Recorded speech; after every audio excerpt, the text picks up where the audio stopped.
সবাই কি হয়ে গেছে? ও ইয়েস 31 1 মিনিট। শুভ সন্ধ্যা। বিস্তার চিটাগং আর্টস কমপ্লেক্সের দৃশ্যশিল্প বিষয়ক আন্তর্জালিক অনুষ্ঠান কেবলই দৃশ্যের জন্ম হয়ের 7ম পর্বে আপনাদের সকলকে স্বাগত জানাচ্ছি। আমাদের আজকের অতিথি বাংলাদেশের সমকালীন এবং ভাবনামূলক দৃশ্যশিল্পের, বিশেষ করে স্থাপনা শিল্পের অন্যতম পথিকৃৎ দৃশ্যশিল্পী ঢালিয়াল মামুন। আমরা একটু পরেই ঢালিয়াল মামুনকে আনুষ্ঠানিকভাবে স্বাগত জানাবো আমাদের অনুষ্ঠানে, কিন্তু শুরুতে আমি একটি দুঃসংবাদই আপনাদের সঙ্গে ভাগ করে নিতে চাই।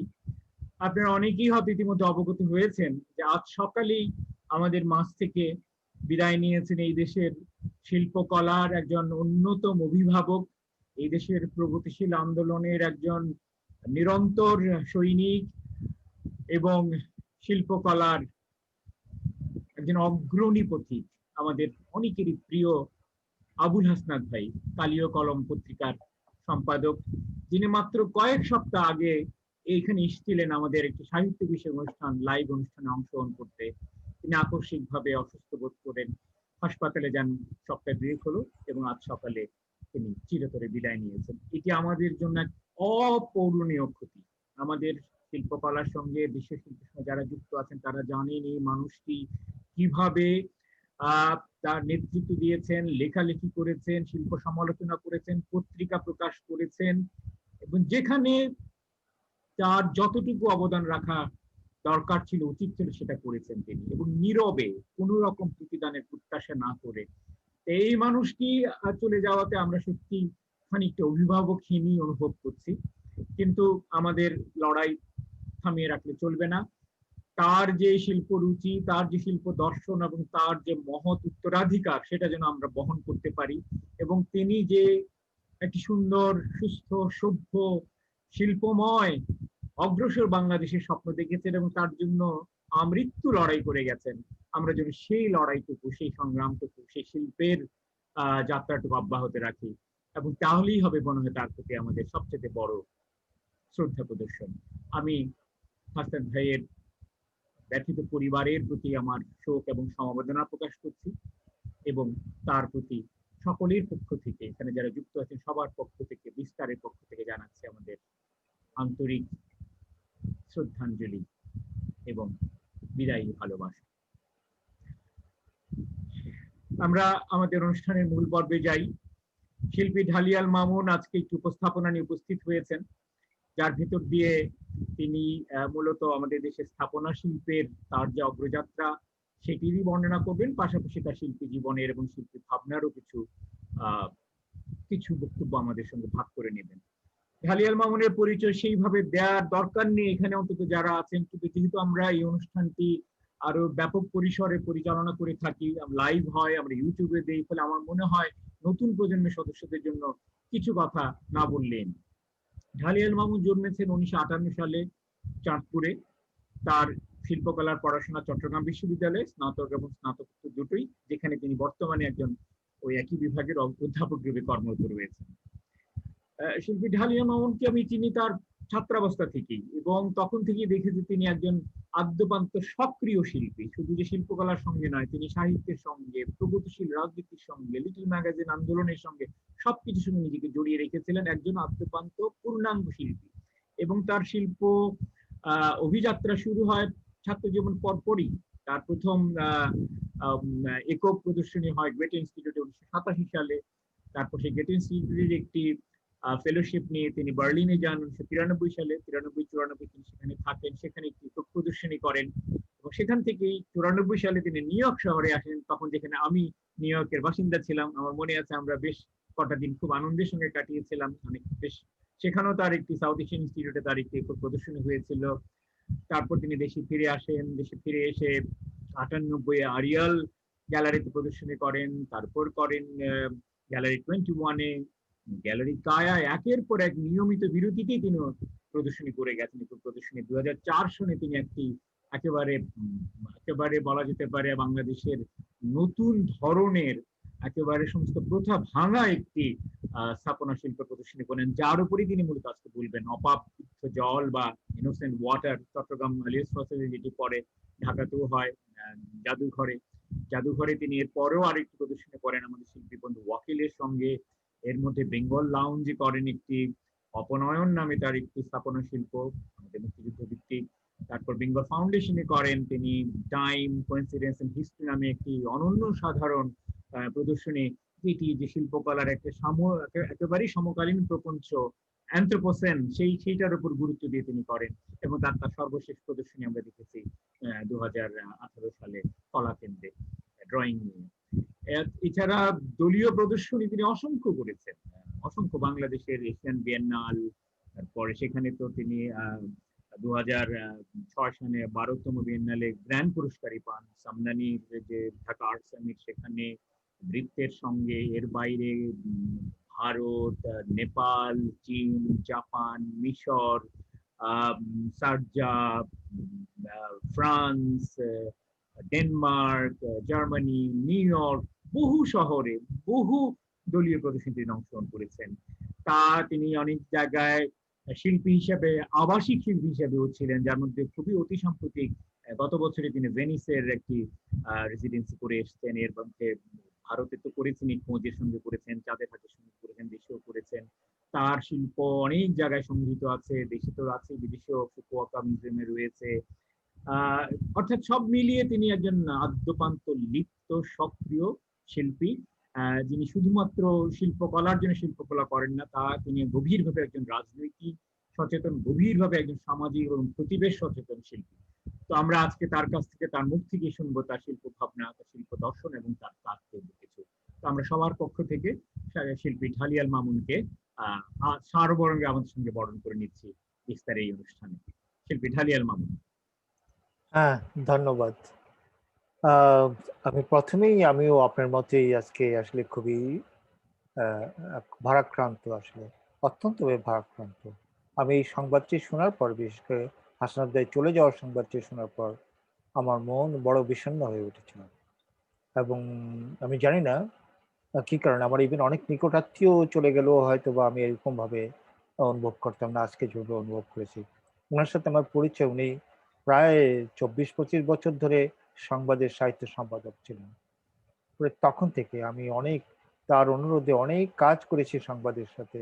এবং তখন সংবাদই ছিল একমাত্র আমাদের যারা সাহিত্য অনুরাগী এবং শিল্প সংস্কৃতি অনুরাগী, সেই সংবাদের সাহিত্য পাতার জন্য অনেকেই মুখিয়ে থাকতেন।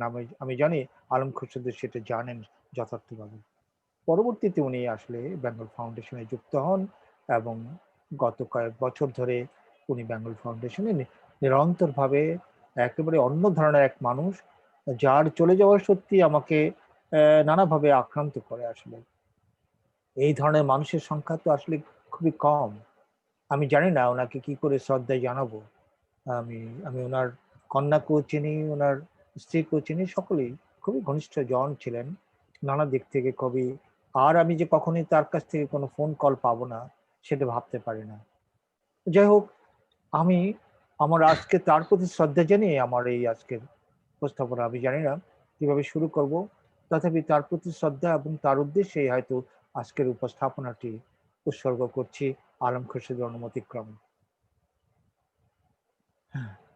আমি তাহলে স্ক্রিন হ্যাঁ, শট স্ক্রিন দিয়ে শেয়ার শুরু দিয়ে করি। শুরু করে তারপরে পাশাপাশি ধারাবাহিক শুরু হবে।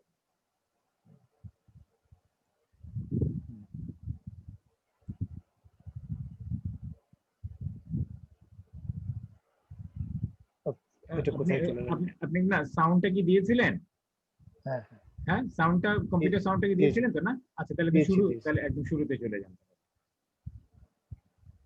সরি, আমি না, প্রযুক্তিগত সংকটের কারণে এটা সুইচ কারণে হ্যাঁ, কোনো অসুবিধা নেই, একদম গোড়া থেকে শুরু করেন।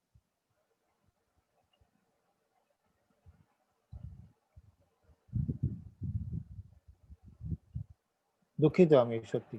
না না, এটা কিছুই না।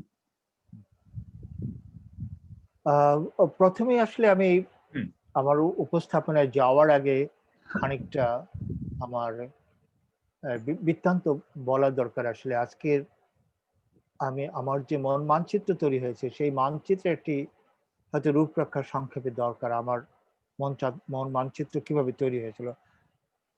অনেক বেশি হয়তো বলেছেন আলম খুরশেদ, আমি নানা দিক থেকে অনেক বিশেষণ ব্যবহার করেছেন। তবে খানিকটা ওর সাথে আমি একমত যে আমার নানা দিকে একটি উৎসাহ ছিল, এবং যেটি এখনো খামতি ঘটেনি, এখনো সেটি বলবৎ রয়েছে বলা চলে। আমি যেই কারণে আমি আজকের এই ছবিটি দিয়েছি, আমি জানি না কেউ কি জানেন কিনা এই ছবিটি সম্পর্কে। এটি হচ্ছে ঋত্বিক যান্ত্রিক। ঘটকের অযান্ত্রিক।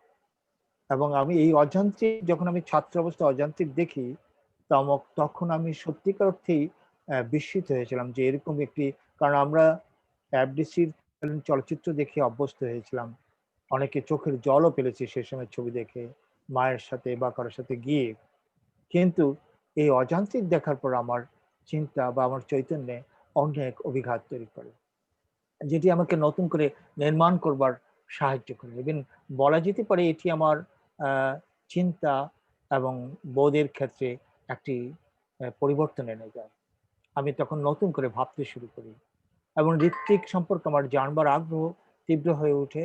এবং একই সাথে ঋত্বিকের যারা প্রিয়, বিশেষ করে ঋত্বিক যখন একজন মনোবিদ, মনোবিজ্ঞানী, বিশেষ করে সিজি ইয়ং দ্বারা অত্যন্তভাবে আক্রান্ত ছিলেন, তার যে গ্রন্থ তার ব্যাগে থাকতো, থলেতে থাকতো, আমিও তদ্রুপভাবে ঋত্বিকের সেই, এমনকি সিজি ইয়ং এবং তার সাথে সাথে আরো কিছু সাহিত্যিক ছিলেন যারা আমাকে অত্যন্তভাবে সাহায্য করেছিলেন, বা যাদের দ্বারা আমি আক্রান্ত ছিলাম বা অনুপ্রাণিত ছিলাম। তার মধ্যে তিন মজুমদার, কমল কুমার মজুমদার, বিনয় মজুমদার এবং অমিয় বসুন মজুমদার। বিশেষ করে কমল কুমার মজুমদার পাঠ করার পর, যদিও সেটি খুব কঠিন ছিল ছাত্র অবস্থায়, আমি পাঠ করে অনেক কিছু উদ্ধার করতে পারিনি, কিন্তু তথাপিও আমি এখনো মনে করতে পারি পিঞ্জরে বসিয়া সুর। একই সাথে আমি নমরিতা দেবসেনের পিঞ্জরে বসিয়া পাঠকও পড়েছি। ফলে এইভাবেই আমি নির্মিত হয়েছি। সেই কারণে আসলে এই ছবিটি অযান্ত্রিক আমার কাছে, যে একটি যন্ত্র কি করে প্রোটাগনিস্ট হতে পারে, একটি গাড়ি কি করে প্রোটাগনিস্ট হতে পারে, যেই সময়টি ছবিটি হয়েছে আর্লি 60s এর ছবি। আমার মনে হয় আলম খুব ভালো করেই জানেন সেই সব জিনিসটি। ফলে সেই সময় আমরা দেখেছি, এবং এই টাইটেলটি, আজকের যেখানে সাবটাইটেলটি রয়েছে, সেটিও আমি মনে করি আমার এই আহ, অপবিদ্ধ জলের সাথে গভীরভাবে সম্পর্কিত। আরেকটি আমি আবিষ্কার করেছি যে এটি কি করে একটা অ্যানথ্রোপমরফিক আইডিয়াকে ইনকর্পোরেট করে, অর্থাৎ একটি যন্ত্রের মধ্যে মানবিক আচরণ কি করে তৈরি করে। এটি তখন আমি আমার শৈশবে আমার নানা বাড়িতে যখন বেড়াতে যেতাম, আমার এক বিধবা নানী ছিলেন, যিনি হয়তো গরু ঘরে গিয়ে গাভীর দুধ দোয়াতেন এবং গরু এবং বাছুরের সাথে কথা বলতেন। আমি দেখতাম প্রাণীর সাথে কথা বলা এরকম আমি কিন্তু আগে দেখিনি। এবং আমার শৈশবের কথা মনে পড়ে, যখন রেলগাড়ি আসতো, আমরা একটা নির্দিষ্ট পুকুর পাড়ে যেয়ে দাঁড়াতাম দৌড়ে ওই রেলগাড়িটি দেখবার জন্য। তখন আমি সত্যিকার অর্থে উপলব্ধি করলাম যে আমার ভেতরকার যে অবচেতন এবং কালেকটিভ আনকনসিয়াসনেসে, সেগুলি কি করে আসলে জাগ্রত থাকে, সেগুলি কি করে আসলে আমার ভিতরে প্রথিত থাকে। ফলে আমার যে বর্তমান, সেটি নিরেট বর্তমান নয়, তার সাথে নিহিত রয়েছে আমার অতীত, আরো অনেক অতীত, আমার বহুজনের অতীত। ফলে এইভাবেই আমি নতুন করে ভাবতে শুরু করলাম এবং জানতে পারলাম আমি যে বাস্তবতার মধ্যে বাস করি, আসলে এই বাস্তবতা নিরেট, আজকের নয়। এই বাস্তবতার সাথে অতীতের সম্পর্ক সুগভীর। এইভাবে আমি আসলে পরিবর্তন হতে থাকি। পরে আমাকে আরো একটি পরিবর্তন ঘটায় আমার এক ছাত্র সঞ্জয় তলাপাত্র, যে তার বিপক্ষের এক রাজনৈতিক দল দ্বারা আক্রান্ত হয়ে চট্টগ্রাম রেল স্টেশনে প্রচন্ডভাবে আক্রান্ত হয়, এবং তাকে আমরা যেভাবে হসপিটালাইজ করি, এবং সারাদিন প্রায় মাঝরাত পর্যন্ত তার সাথে আমরা থাকি। সে জীবন সংগ্রামের সাথে, জীবন এবং মৃত্যুর সাথে লড়েছিল। শেষ পর্যন্ত আমরা সকলেই পরাজিত হই এবং সে চলে যায়। এই মৃত্যু আমাকে প্রচন্ডভাবে প্রভাবিত করে। আমি ব্যক্তিগতভাবে একজন চিত্রকর হিসেবে বা চিত্রকলার ছাত্র হিসেবেই শিক্ষা গ্রহণ করেছিলাম। ফলে এই 98 পর্যন্ত আমি আসলে চিত্রকলাই গভীরভাবে পাঠ করবার এবং চর্চা করবার চেষ্টা করেছি। কিন্তু তখন আবুল মনসুর, আমার অধ্যাপক এবং আমার শিক্ষক, তিনি তার বাড়িতেই শিল্প সমন্বয় নামে একটি ভিজুয়াল আর্ট হাব তৈরি করেছিলেন, যেখানে নানা ধরনের ডিসকাশন এবং এক্সিবিশন হতো। তো ওখান থেকে আমি একটি দায়িত্বপ্রাপ্ত হই যে সঞ্জয় তলাপাত্রের উপর একটি এক্সিবিশন করব। সেই এক্সিবিশনটি এখন এইটি, সঞ্জয় তলাপাত্র ছিল ২য় বর্ষের ছাত্র। তার তেমন কোনো কাজও নেই। ফলে আমি কিভাবে তাকে আসলে রিপ্রেজেন্ট করব, তার উপরে প্রদর্শনী করব, এটি আমার কাছে একটি বিষয় হয়ে ওঠে। আমি তখন এই নানাভাবে ইনফরমেশন কালেক্ট করলাম, সে কিভাবে মৃত্যুবরণ করে। তো এই এই জায়গাটাই আমাকে কিন্তু পাল্টে দেয় আসলে। যখন ইনফরমেশন গুলো, তথ্যগুলো, পরিসংখ্যানগুলো পেলাম যে তাকে কিভাবে হত্যা করা হয়েছে, কি কি উপকরণ ব্যবহার করা হয়েছে, ১ম আমি দেখলাম যে আসলে মানুষ ছাড়াও অন্য বস্তু, অন্য কিছুও কিন্তু আসলে নানা রকমভাবে অনুপস্থিতির কথা বলতে পারে। ফলে সঞ্জয় তলাপাত্রের সেটি হয়ে ওঠে আমার কাছে একটা, এটি হচ্ছে তার ছোটবেলাকার ছবি। তাকে, আমি যতটুকু জেনেছি, তার মাথায় আঘাত করা হয়েছিল। আশপাশ থেকে চেলা কাঠ কিংবা আ কিংবা উড ব্রাঞ্চ দিয়ে প্রচন্ডভাবে আঘাত করা হয়। ফলে তার ব্রেইন হ্যামারেজ হয়। সেইটি আমি ওরকম কিছু জিনিস জোগাড় করে সেগুলোকে, আমি যেহেতু হসপিটালে ছিলাম, সেখানে আয়োডিন এবং কটন ব্যান্ডেজ একটা বিশেষ উপাদান ছিল, যেগুলো এই চিকিৎসা এবং অসুস্থতা কিংবা আহত এর সাথে গভীরভাবে সম্পর্কিত। সেগুলোকে আমি ব্যবহার করলাম এই এই গাছের টুকরোগুলোকে মুড়িয়ে দেওয়ার জন্য। তখন আমার মনে হলো গাছের টুকরোগুলো যেন একটি নিজেরাই আ আহত। এরকম একটি ভাবনা থেকে আমি এটি করার চেষ্টা করলাম। এখানেও কিন্তু পুরো ভোকাবুলারি, আমি যেইভাবে দ্বিমাত্রিক চিত্রকলার শিক্ষা গ্রহণ করেছিলাম, সেখান থেকে সরে আসলাম এই নানাভাবে।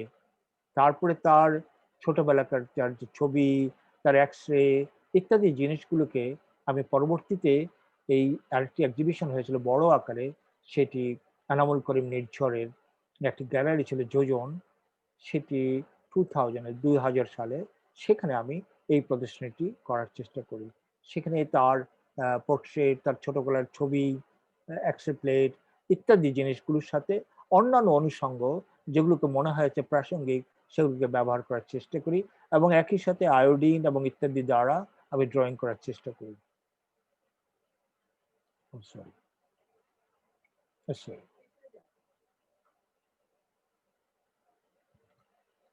ফলে আল্টিমেটলি আমি আমার যে বিশ্ববিদ্যালয়, তার যে বিদ্যায়তনিক আ উপকরণ, সেগুলোকে আমি চেষ্টা করি উপস্থাপন করতে, তার বাস্তবতা এবং ভায়োলেন্সকে দেখাবার জন্য। এবং একই সাথে এই ১ম আমি একটি, আমার এক বন্ধু তারেক মাসুদ, যিনি চলে গেছেন আমাদের এই ১১ সালে একটি অ্যাক্সিডেন্টে। আপনারা সকলেই জানেন তার কথা। সে আমাকে সাহায্য করেছিল কোয়েনার্সের নামে একটি চলচ্চিত্র প্রদর্শন এর সাথে রিলেট করে। আমি ১ম এই কাজটিতে সেটি প্রজেক্ট করি। বিশেষ করে এই জায়গাটিতে সেই কাজটি প্রজেকশন হয়েছিল। কারণ পুরো দেওয়াল, পুরো রুমটি ছিল ব্লাক। আমার শিল্প চিন্তা ক্রমান্বয়ে পাল্টে যেতে থাকে আসলে। আমি ক্রমেই অনুভব করতে থাকলাম যে দ্বিমাত্রিকতার যে একটি সীমাবদ্ধতা রয়েছে, আমি যে উপলব্ধির জগৎকে উদ্দিষ্ট করতে চাই, সেটি হয়তো শুধুমাত্র চিত্রকলা দিয়েই প্রকাশ সম্ভব নয়। এমনকি আমি যেভাবে জীবনযাপন করি আমার গৃহে কিংবা জ আমার অন্যান্য জীবনযাপন, সেখানেও নানা উপকরণের সাথে যে বহুমাত্রিক সম্পর্ক, এবং সেই জগৎ কিন্তু আমাকে নানাভাবে আমার মধ্যে একটি অভিঘাত তৈরি করে। আমি চেষ্টা করেছি সেগুলোকে কি করে শিল্পে হাজির করা যায়। এটি বৃত্তের আয়োজিত ১ম আ ২০০৩ সালে একটি আ এই ওয়ার্কশপ, রেসিডেন্সিয়াল ওয়ার্কশপ। প্রায় মোস্ট প্রবাবলি ১৫ দিন পর্যন্ত এই ওয়ার্কশপটি হয়েছে। এটিও আমার কাছে একটি খুব গুরুত্বপূর্ণ ওয়ার্কশপ এবং আমার অভিজ্ঞতা এটিও একটি অনন্য অভিজ্ঞতা।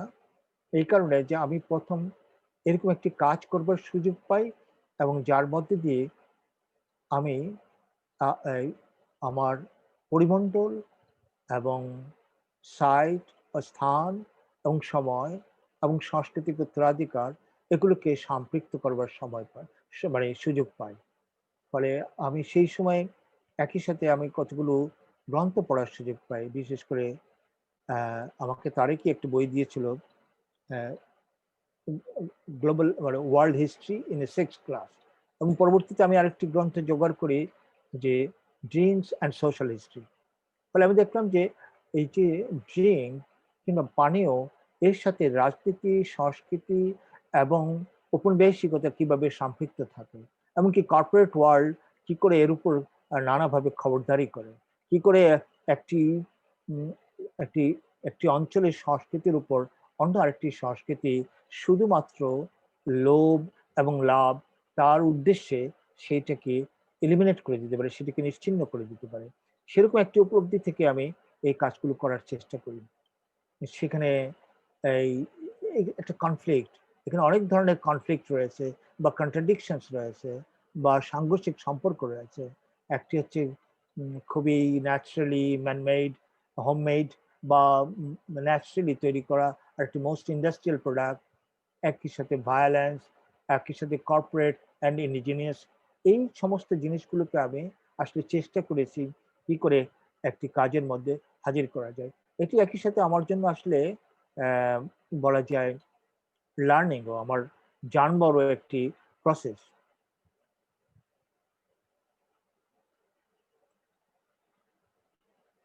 এরপর ঠিক একই ওয়ার্কশপে আমি আরেকটি কাজ করি। এই কাজগুলো আমি দেখাচ্ছি এই কারণে যে সত্যিকার অর্থে আমি কিভাবে আসলে ট্রান্সফর্ম হয়েছে, আমার বৃত্তান্তটা কিভাবে নির্মিত হচ্ছে তার জন্য। এই টাইটেল দেখে আপনারা বুঝতে পারবেন হয়তো বা।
আমার মনে হয় ঢালিয়াল মামুন বোধহয় এখান থেকে বিযুক্ত হয়ে গেছেন। আমি একবার ফোন করে দেখি তিনি আবার যুক্ত হতে পারছেন কিনা। হ্যাঁ এসছেন, হ্যাঁ হ্যালি ভাই এসছেন। হ্যাঁ হ্যালি ভাই, আপনার মাইক্রোফোনটা ই করেন, আনমিউট করেন মাইক্রোফোন। কারেন্ট চলে গেছিল। না আপনি হ্যাঁ বাইরে চলে গিয়েছিলেন আর কি। আপনি আবার স্ক্রিন শেয়ার দেন, আবার আবার স্ক্রিন শেয়ার দিয়ে ওই ওই স্লাইড থেকে শুরু করেন, ওই জায়গা থেকে পাতাদের জীবনী।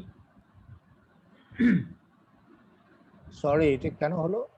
এটা হয়, এটা ইন্টারনেটের নানা ধরনের অস্থিরতা কাজ করে আজকাল। আর একটু আগে, হ্যাঁ হ্যাঁ হ্যাঁ এটা থেকে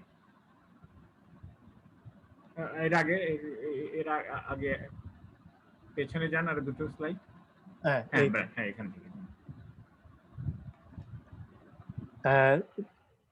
এই যে এগুলো আমার একেবারে শৈশবের স্মৃতির সাথে সম্পর্কিত।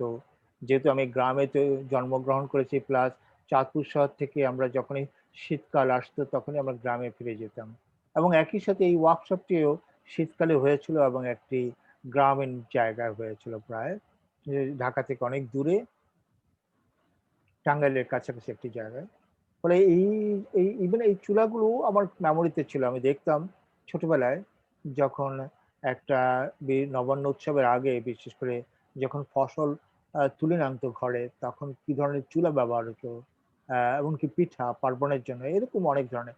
এগুলোকেও আমি চেষ্টা করেছি আসলে এক ধরনের রিকালেক্ট করার জন্য। ওখান থেকেই এই আইডিয়াটা তৈরি হয়েছিল, কিন্তু সেগুলোকে আমি নানাভাবে একটা ফরমেশন দেওয়ার চেষ্টা করি। আই ডোন্ট নো এটা আর্ট হয়েছে কি হয়নি সেটা আমি জানি না, but it is a kind of exercise and recollecting my memory. এবং আমি তখন দেখেছি ছোটবেলায় এক ধরনের পিঠা তৈরি হতো, যেগুলো শীতকালে প্রিজার্ভ করা হতো, খুবই ট্রান্সপারেন্ট, চাল দিয়ে তৈরি করা হতো, সাবুদানা দিয়ে তৈরি করা হতো। ফলে এগুলো প্রিজার্ভ করা হতো, যে কোনো একটা বর্ষায় আসলে যখন কোনো কিছু খাওয়ার থাকতো না, তখন এগুলো তেলে ভেজে আবার নাস্তা হিসেবে বা ইয়ে হিসেবে খাওয়া হতো। এই কাজটি অ্যাকচুয়ালি আমি 2003 সালেই এর আমন্ত্রণে, খোঁজ দিল্লির আমন্ত্রণে ওদের রেসিডেন্সি গ্রহণ করি। তখন ওই খোঁজ যেই জায়গায় ছিল, আলম নিশ্চয়ই জানেন সেই জায়গাটির হ্যাঁ, নাম। হাসকাস, আমি হ্যাঁ, কি যেন ওই জায়গাটির নাম ভুলে গেছি হাসকাস, এই মুহূর্তে। হাসকাস, না, হাউস কাজ না, আপনার হ্যাঁ, যেই খোঁজ রেসিডেন্সি বা ওদের যে মেইন আচ্ছা, সেন্টারটা, আচ্ছা, আচ্ছা। যেখানে ওখানে একটি চমৎকার মসজিদ ছিল, অনেক পুরনো একটা মনুমেন্ট। তো ওই মসজিদটা, ওটাকে খিড়কি ভিলেজ, ইট ওয়াজ খিড়কি ভিলেজ, খিড়কি খিড়কি ভিলেজ। ভিলেজ। হুম, হুম। Yes. তো খিড়কি ভিলেজ, এটা অ্যাকচুয়ালি ভিলেজই ছিল। আজকে আপনি বুঝতে পারবেন না, এখন তো কিরণ নাদের মিউজিয়াম হয়েছে পাশে। কিন্তু অ্যাকচুয়ালি আমি যখন গিয়েছি সেটি প্রায় 17-18 বছর আগের কথা।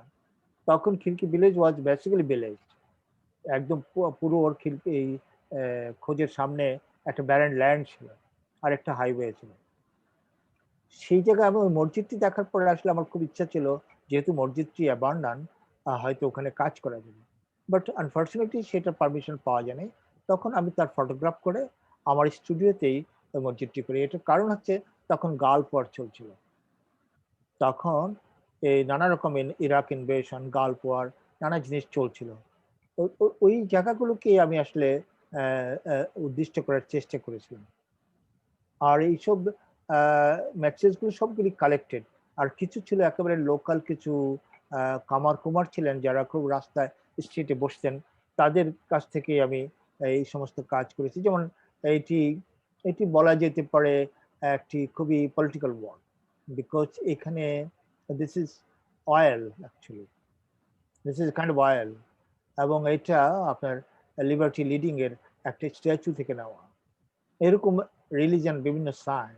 And I thought that liberty, even এটা ওটাও এক ধরনের ধর্মীয় স্ট্যাটাস পেয়ে গেছে, মানে আইকনিক একটা স্ট্যাটাস পেয়েছে, যেভাবে আমরা ধর্মীয় আইকন গুলোকে একটা স্ট্যাটাস দিই। তো সেই অনুপাতেই ওরকম চিন্তা করেই আমি কাজগুলো করার চেষ্টা করেছিলাম।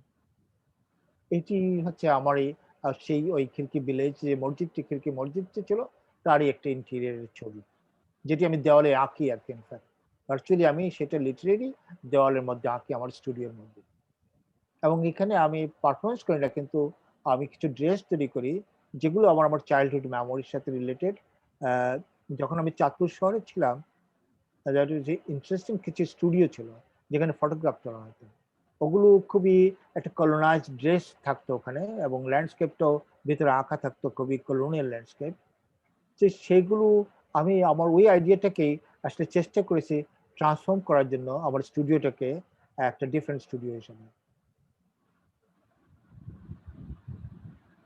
এগুলো ছিল আমার ড্রেস অ্যাকচুয়ালি। এই ড্রেসগুলো পরেই আমি এই ছবিগুলো তুলেছিলাম। এই ড্রেসগুলোর মধ্যে একটা খুবই আর একটা কোয়েল দিয়ে তৈরি করা, যেহেতু উইন্টার ছিল সেই জন্য ওইভাবে করা, কিন্তু অনেকটাই ভোরকা কিংবা ভেইলের আদলে করা। এখন আসছি আসলে মূল এজেন্ডায়। আমি আজকে আসলে একটি কাজ নিয়ে আলোচনা করার কথা। এতক্ষণ আমি জাস্ট দেখালাম আমি কিভাবে আসলে নিজেকে নির্মাণ করেছি, বা আমার মধ্যে কিভাবে পরিবর্তনটি তৈরি হয়েছে। আমি নিজে ব্যক্তিগতভাবে যদি কেউ এর মধ্যে ইন্টারাক্ট করে কোনো প্রশ্ন বলতে চান, আমার জন্য খুব সুবিধা হয়। কারণ আমি আসলে একতরফা বলার চেয়েও পারস্পরিক বলার মধ্যে খুব স্বাচ্ছন্দ্য বোধ করি। যদি এখানে কেউ এরকম এখানে বলতে চান। অনেকেই যুক্ত হয়েছেন এই পর্যন্ত আমি দেখতে পাচ্ছি। অনেকেই আছেন, মাহবুব আছেন, শিল্পী কে কাসা আছেন, দি কিউরেটর ফাহাদ হাসান কাজমি, শায়লা শারমিন, লন্ডন থেকে চন্দন, শফিকুল কবির। আপনারা যে কেউ যদি, যেহেতু শিল্পী ঢালি ভাই বলেই দিচ্ছেন যে এর মাঝখানে প্রশ্ন করতে পারেন, তাহলে আমরা শেষ পর্বের মুক্ত আলোচনা পর্ব যেন অপেক্ষা করবো না, এখানেও আপনারা একটু তাকে থামিয়ে রাইট, আপনাদের জিজ্ঞাসাটা প্লিজ। করতে পারেন। ধন্যবাদ। আর প্রথমেই বলে রাখি, আসলে আমি যেভাবে অনেক কথাই হয়তো আজকে বলতে পারবো না, যেগুলো বলতে চেয়েছিলাম, সেগুলো এই যে না বলা কথাগুলো যেমনি আমি যা বলছি তার চেয়ে গুরুত্বপূর্ণ, ঠিক তেমনি ভাবে আমার শিল্পকর্ম চর্চাও আমি অনেক কথা আসলে ব্যক্ত করতে পারিনি, যেগুলো অব্যক্ত সেগুলো আমার মনে হয় আমার শিল্পকর্মের চেয়ে অধিক গুরুত্বপূর্ণ, সেটি আমি আগেই বলে রাখি। ওয়াটার ইজ ইনোসেন্ট অ্যাকচুয়ালি আমি তার আগে যাওয়ার আগে কিছু ভূমিকা দিই। এই পাহাড়ে বেড়াবার আমার ইচ্ছাটাও দীর্ঘদিনের এবং অভ্যাসটাও দীর্ঘদিনের এবং খুব পছন্দ করতাম। ওখানে যেতে, যেতে আমি আসলে ওই যখনই যেতাম হয়তো আমিও অন্য কোনো পর্যটকদের মতোই উপভোগ করতাম প্রকৃতি বা অন্য কিছু। কিন্তু একই সাথে আমি পর্যবেক্ষণ করেছি যে ওখানকার মানুষের ইভেন কি শিশু থেকে একেবারে অ্যাডাল্ট যারা প্রত্যেকের দৃষ্টির মধ্যে একটা একটা ডিফারেন্ট অভিব্যক্তি রয়েছে, যেটি আমার কাছে প্রশ্নের উদ্রেক করত। বিশেষ করে শিশুদের কাছে যখনই আমরা একটু ইন্টারেক্ট করতে চেতাম, তারা কিন্তু ঠিক যথার্থভাবে আমাদেরকে আপন করে নিতেন না। বরঞ্চ তার গভীরে প্রথিত ছিল এক ধরনের ঘৃণাবোধ। এইটি আমাকে প্রচন্ডভাবে তাড়িত করে। এই প্রশ্ন থেকে আমি চেষ্টা করি আসলে বুঝবার জন্য কি ঘটেছিল আসলে এই জনপদে।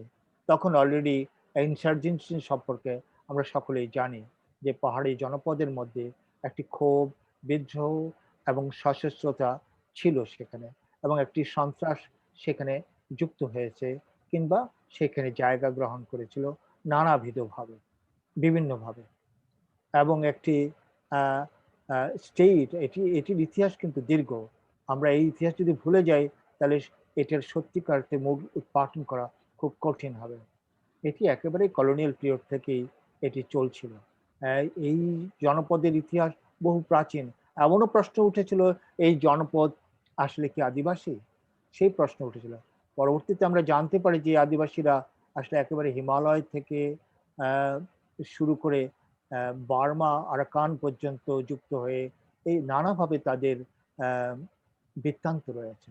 এবং ইভেন এই আমরা যদি যতটুকু জানি যে বার্মিজরাই তাদের নাম, বিশেষ করে চাকমা কমিউনিটিকে নামকরণ করেছিলেন, কারণ বার্মিজ কোর্টে তারা কাজ করতেন, সেই সুবাদেই তাদের নামকরণ হয়েছে, যতটুকু আমি আমার গবেষণা কর্মের মধ্যে দিয়ে পেয়ে থাকি। এর মধ্যে এই কাজটি করার সময় ভ্যান স্যান্ডেল আমাকে প্রচন্ডভাবে সাহায্য করেছেন তার গ্রন্থের মাধ্যমে, এবং আরো অনেকেই এটি গবেষণা করেছেন।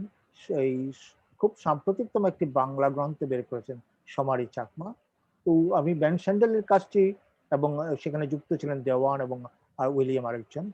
তারও আগে ব্রো নামে একটি দুই জার্মান ব্যক্তির কাজ ছিল এই আমাদের আদিবাসী জনপদ নিয়ে। আমি এই ম্যাপটি দেখাচ্ছি, এটি পর্তুগিজ আমলের একটি ম্যাপ। এটিও আমি নিয়েছি আসলে সত্যিকার অর্থে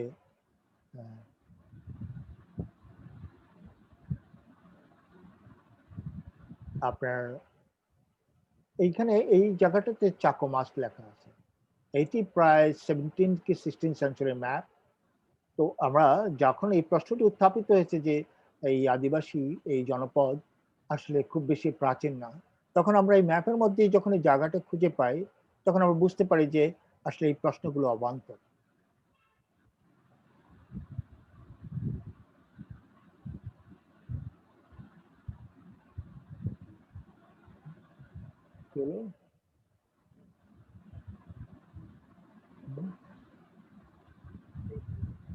যাচ্ছে না কেন? হ্যাঁ, এসছে। ওকে। এইটি আপনার 1904 সালে যখন আসলে ব্রিটিশরা বরকল নামে যে জায়গাটি, অ্যাকচুয়ালি এই প্রজেক্টটা আমি যে ওয়াটার ইজ ইনোসেন্ট করেছি সেটি কাপ্তাই হাইড্রোইলেকট্রিক প্রজেক্ট নিয়ে, কিন্তু ব্রিটিশ আমলে এই সিদ্ধান্তটি অনেক আগেই হয়েছিল। এটি বরকলেও হওয়ার প্রশ্ন ছিল। বরকল এবং আজকের যে জায়গায় এখন আছে এই দুই জায়গায় আসলে লোকেশনটি করা হয়েছে। এই যে দৃশ্যগুলো আমরা দেখছি এখানে, আমরা দেখি যে ব্রিটিশরা এবং বিদেশিরা কি করে 1904 সালে এই বরকল অঞ্চলে, এরকম একটা ইন্টেরিয়র অঞ্চলে তারা সার্ভে করছে নানা রকমের মিনারেল, ধন সম্পদ ইত্যাদির খোঁজে। এটি হচ্ছে এই হাইড্রোইলেকট্রিক প্রজেক্টের ইনোগ্রেশন। আমার জন্মসালতেই আপনার মার্শাল ল হয়েছিল পাকিস্তানে, আইয়ুব খান ক্ষমতায় এসেছিল 1958 সালে। আপনারা যারা ইতিহাস জানেন তৎকালীন পাকিস্তানের আইয়ুব খান যে ক্ষমতায় এসেছিল সেটি, যদিও এই প্রজেক্টটি শুরু হয়েছিল 1956 সালে, তো আইয়ুব খানের আমলে এসে 1962 সালে এটি সমাপ্ত হয়। আইয়ুব খান এখানে ইনোগ্রেট করছেন এই এই পুরো প্রজেক্টটি, এবং নিচে হচ্ছে সেই প্রজেক্ট। এটি হচ্ছে তৎকালীন আমলের 64 কি 65 সালের একটা এরিয়াল শট, কাপ্তাই বাঁধে এবং কাপ্তাই শহর এবং বাঁধ, এই পুরো জিনিসটা। এটি হচ্ছে রাজবাড়ি, যেটি পরবর্তীতে আমরা দেখি ডিসলস্ট ইনটু দ্য ওয়াটার।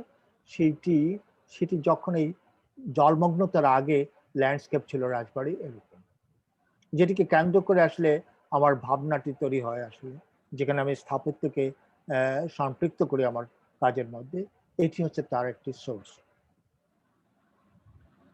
এই যে ক্রমান্বয়ে ডিসলস্ট হচ্ছে এবং ক্রমান্বয়ে জলমগ্ন হয়ে এটি কিন্তু এখন জলে নিমজ্জিত একটি কাঠামো এবং স্থাপিত এই রাজবাড়িটি।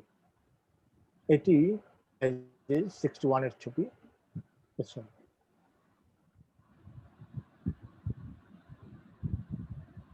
এটি হচ্ছে আপনার, এই ছবিটি হচ্ছে যে আসলে আমার এই পরিসংখ্যান আমি হয়তো দিতে গেলে অনেক পরিসংখ্যান হবে। এই বাঁধটি করার পরিপ্রেক্ষিতে যেই ঘটনাটি ঘটেছে সেটা আমার মনে খানিকটা আমার আসলে আপনাদের সাথে শেয়ার করা দরকার আমার কাজে যাওয়ার আগে। সেটি হচ্ছে প্রায় 40% তাদের আবাদি জমি পানির নিচে চলে যায় এবং প্রায় 18,000 পরিবার গৃহহীন হয় এবং 1 লাখ লোক সর্বমোট স্থানচ্যুত হয়। তাদের অধিকাংশই চলে যায় ভারতে এবং কিছু বার্মাতে। ভারতের অরুণাচল কিংবা হিমাচল প্রদেশে তাদেরকে তৎকালীন ভারত সরকার জায়গা দিয়েছিল, যারা এখনো সেখানেই বসবাস করেন। এরকম তারপরে ইভেন সরকারি নিজেদেরও যে বনায়ন ছিল তারও প্রায় 75 স্কয়ার কিলোমিটার আপনার পানির নিচে চলে যায়। এরকম নানাবিধ ভাবে কিন্তু জিনিসটি ঘটেছে। আমরা যতটুকু জানি যে এখান থেকে এখানে যে আদা উৎপাদন হতো সেই আদা একসময় আপনার রপ্তানি করা হতো, সেই পুরো ল্যান্ডই কিন্তু সাবমার্জড ইনটু দ্য ওয়াটার। এইভাবে নানা দিক থেকে আরো তো প্রাকৃতিক ভারসাম্য, প্রাণী, অনেক কিছুরই যে নিশ্চিহ্ন হয়ে গেছে। এমন কেউ তথ্য জানা যায় যে গবেষণায় পাওয়া গেছে যে এই আদিবাসীদের মধ্যে যে ক্ষুদ্র যারা আরো নিগোষ্ঠী ছিলেন তাদের প্রায় 2 থেকে 3টি প্রজাতি সম্পূর্ণরূপে নিশ্চিহ্ন হয়ে গেছে। ফলে এরকম একটি ক্ষয়ক্ষতির বিনিময়ে তৎকালীন পাকিস্তান সরকার মাত্র 35 থেকে 50 মেগাওয়াট বিদ্যুৎ উৎপন্ন করেছিল। এখন হয়তো বাংলাদেশ আমলে এসে সেটি প্রায় 250 মেগাওয়াট উৎপন্ন করে থাকে, বা কখনো কখনো 300 মেগাওয়াট। এটি হচ্ছে এটির পরিসংখ্যান। এই পরিসংখ্যান এখন আর আমাকে জানান দিতে হবে না, আপনারা যে কেউই কিন্তু এখন গুগল মামার কাছে খবর নিলে উনি আপনাদেরকে জানিয়ে দিবেন। এটার মধ্যে অনেক কিছুই সেখানে আপনারা পেয়ে যাবেন। এটি হচ্ছে এই প্রজেক্টটি হওয়ার পরে যারা স্থানচ্যুত হয়েছিলেন তারা আবার নতুন করে কি করে এটির আবাসস্থল খুঁজে পান এবং যার মধ্যে যে এক ধরনের ডিফরেস্টেশন তৈরি হয়। এই পুরো এলাকাটি প্রায় 250 স্কয়ার কিলোমিটার অঞ্চল জলমগ্ন হয়ে পড়ে, এই পাহাড়ি এই রাঙ্গামাটি ডিস্ট্রিক্ট এবং অন্যান্য অঞ্চল মিলে। এটি হচ্ছে বরকল, যেখানে প্রজেক্টটি হয়নি পাকিস্তান আমলে এই কারণে, যেখানে প্রজেক্টটি যদি নির্মিত হতো তাহলে জলের যে বিস্তৃত এলাকা বর্ডার ক্রস করে ভারত চলে যেত, হয়তো সেই কারণেই এটি কাপ্তাইতে করা হয়েছিল। এইটিও একটি প্রজেক্টের পরে এটি 1964 এবং 65 সালের ছবি, যখন মানুষজন স্থানচ্যুতি ঘটার পরে আবার নতুন করে আবাসস্থল তৈরি করেছেন, তারা তখন এইভাবেই তাদের জায়গা খুঁজে নিয়েছেন বসবাস করবার জন্য। এই পরিস্থিতি এখানে অনেক জিনিস ঘটেছে যেগুলোর হিসাব হয়তো এই মুহূর্তে আমার পক্ষে দেওয়া সম্ভব না, কিন্তু নানাবিধ গবেষণা হয়েছে দেশে এবং দেশের বাইরেও। এইবার আমি আসছি কি করে আসলে একটা ইমেজ আসলে পাল্টে দেয় পুরো পূর্ব ইতিহাসকে। এরপরে এই জলমগ্নতা হয়ে উঠলো একটি অসাধারণ ভূদৃশ্য হিসাবে, তার পুরো টেক্সট, তার পুরো বয়ানই পাল্টে গেল। সেটি হয়ে উঠলো এমনকি চলচ্চিত্রের সবচেয়ে রোমান্টিক দৃশ্যগুলো এখানে পাকিস্তান আমলে শুটিং হতো। আপনারা জানেন রহমান শবনম থেকে শুরু করে অনেক চলচ্চিত্র অভিনেতা অভিনেত্রী এই এই এই লেকে হয়তো এরকমই রোমান্টিক প্রেমের দৃশ্য স্থাপন করেছেন। এখানে হচ্ছে টুরিস্ট অ্যাট্রাকশন। পাকিস্তান সরকার তৎকালীন আমলে এটি দেখাবার জন্য গর্ব অনুভব করতো তাদের এই প্রজেক্টে সাকসেসফুল করার জন্য। এই প্রজেক্টটির পুরো অর্থায়ন করেছিলেন আমেরিকা, এবং প্রযুক্তিগত সাহায্য আমেরিকা করেছিল সেই আমলে। ফলে আপনারা বুঝতে পারেন যে একটা ইমেজ কি করে আসলে তার অতীতকে ভুলে দিতে পারে, এবং আসলে এই ইমেজ এর পিছনে অনেক ইতিহাস রয়েছে যেটি এখন আর আমরা স্মরণ করি না, আমরা জানি না। কিন্তু যেই জনপদ ওখানে ছিলেন বা যারা এর এর ইতিহাসের সাথে গভীরভাবে সম্পর্কিত, তারা জানেন ওখানে কি ঘটেছিল। আমি কিছু কিছু টেক্সট পড়বার সুযোগ হয়েছিল এবং জানবার সুযোগ হয়েছিল। সেই প্রেক্ষিতে জানি যে এমনও ঘটনা ঘটেছে, রাতে তারা ঘুমিয়েছে কিন্তু কিছু রাতে মাঝরাতেই দেখে যে তাদের শোয়ার জায়গাটি জলমগ্ন হয়ে গেছে। এরকম একটি পরিস্থিতি তাদের কল্পনা ছিল না এরকম একটি পরিস্থিতির মধ্যে তারা পড়লেন। এবং যে বিদ্যুৎ উৎপন্ন হয়েছিল সেই বিদ্যুতের কোনো কিছুই কিন্তু তারা পায়নি। আমি এই ক্ষেত্রে একটু বলে রাখি এই কারণে যে ঔপনিবেশিক স্বাধীনতা অর্জন করেছিল এই অঞ্চলে, উপমহাদেশ 1947 সাল, কিন্তু ঔপনিবেশিকতার ভূত এবং প্রশাসনিক কাঠামো সবটাই রয়ে গেছিল। এবং তৎকালীন পাকিস্তান গভর্নমেন্ট এবং সেই ব্রিটিশ গভর্নমেন্টের মানে ভাবনাগুলিকেই কিন্তু তারা ফলো করেছে, এবং যেই কারণে এই জনপদ এবং এখানকার মানুষ তাদের কাছে কিন্তু অনুপস্থিত ছিল। শুধুমাত্র সম্পদ এবং তাদের অপরিহার্যতা, তাদের চিন্তায় সেটি প্রধান হয়ে উঠেছিল। কিন্তু আমরা জানি এইটার পরিপ্রেক্ষিতে আমরা আমাদের শুধুমাত্র প্রাকৃতিক বা কি বলা যায় এনভায়রনমেন্টাল ইরোশন হয়নি, একই সাথে আমাদের সম্পর্কের, আমাদের বিশ্বাসের, আমাদের আস্থাও প্রচন্ডভাবে ক্ষতিগ্রস্ত হয়েছে, যেটির ফল অনেক ক্ষেত্রে বাংলাদেশকেও দিতে হয়েছে। এটি ফাইনালি একটি ছবি তৎকালীন আমলের 64-65 সালের, এটিও এরিয়াল শট, এইটি কাপতে দেন। এখন আমি এই কাজটি শুরু মানে এটি ছিল আমার প্রাক কথন আমার কাজের আগে। তারপরে আমি কাজটি করার সময় এই নানাবিধ জিনিসগুলো যে আগে আমি যেভাবে নিজেকে নির্মাণ করেছিলাম তার কিছু কিছু জিনিস আমার মধ্যে কাজ করেছে। যে আমি চিত্রকর হিসেবে যেভাবে প্রশিক্ষণ প্রাপ্ত বা শিক্ষা গ্রহণ করেছিলাম, তার থেকে কি করে আমি সরে এসে নানাবিধ বহুমাত্রিকতা কিংবা বহু শৃঙ্খলার প্রতি আমার দুর্বলতা তৈরি হয়। এবং আমি নিজে নাটকের সাথে যুক্ত ছিলাম, চলচ্চিত্র আন্দোলনের সাথে যুক্ত ছিলাম, এবং সাহিত্য ও পত্রিকার সাথে যুক্ত ছিলাম। এগুলো হয়তো নানাভাবে আমি আমি আরো বলে রাখি যে আমার এই হয়ে ওঠার পেছনে আমার শিক্ষক, আমার তৎকালীন বন্ধুরা, এমনকি আমার সমসাময়িক শিল্প বন্ধুরা, সহযাত্রীরা এবং অন্যান্য শিল্প সৃজনশীল মাধ্যমের সহযাত্রীরা সকলেই নানাভাবে আমাকে অনুপ্রাণিত করেছেন। এছাড়া দেশ এবং দেশের বাইরে বহু শিল্পীর প্রেরণায় আমি নির্মিত হয়েছি।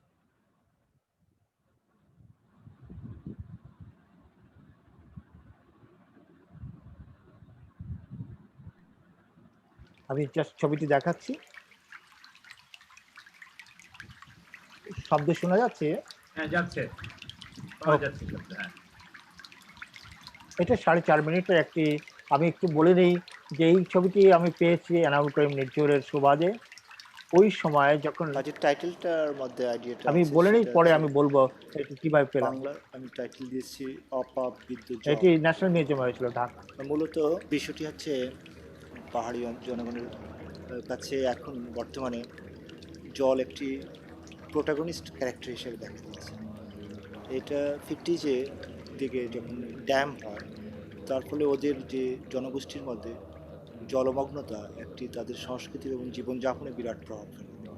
আমার কাছে মনে আছে যে বর্তমান যে ইনসার্জেন্সি ছিল তার কার্যকারণের সাথে এই ড্যাম এবং জলমগ্নতার একটি সম্পর্ক রয়েছে, এবং তাদের প্রাক এই পানির আগের বা জলের আগের যে জীবন এবং পরবর্তী জীবন, এই দুটোর মধ্যে আকাশ পাতাল পার্থক্য। তাদের অনেকেই এটার মধ্যে যেভাবে ভিকটিম হয়েছে, তাদের আমি যেসব টেক্সট পেয়েছি সেগুলো আমাকে প্রচণ্ডভাবে তাড়িত করে।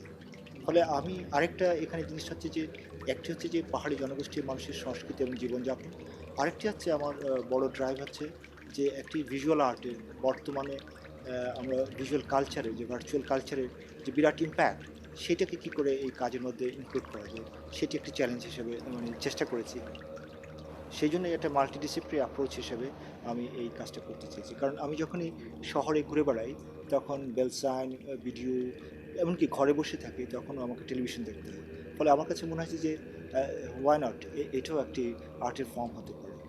সেই কারণে এখানে একই সাথে anthropology, media, history, text, painting, এমনকি একদম প্রাকৃতিক উপাদান, যেই প্রোটাগনিস্ট ক্যারেক্টার জলের কথা বলছি, তাকেও আমি সম্পৃক্ত করতে চেয়েছি। মূল জিনিসটা হচ্ছে আমি চেয়েছি যে আসলে এর মধ্যে যে একটা অন্তর্নিহিত বেদনা এবং বা কান্না বা ক্রাই, সেটি হচ্ছে আমার কাছে, সেটাকেই আসলে ধরতে চেয়েছি। এটাই হচ্ছে মূল বিষয়। আর বাকিটা আসলে অনেক কিছু আছে যেগুলো এক্সপ্লেইন করলে অনেকটা স্থূল কিংবা ক্লিশে হয়ে যেতে পারে।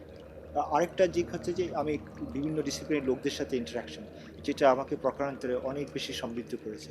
আমি মনে করি যে process itself very important, what ever the art works. এই জিনিসটাও আমার কাজের মধ্যে একটা শিক্ষণীয় ব্যাপার ছিল, এবং এই প্রসেসটাকে আমি মনে করি যে পার্ট অফ দ্য আর্ট।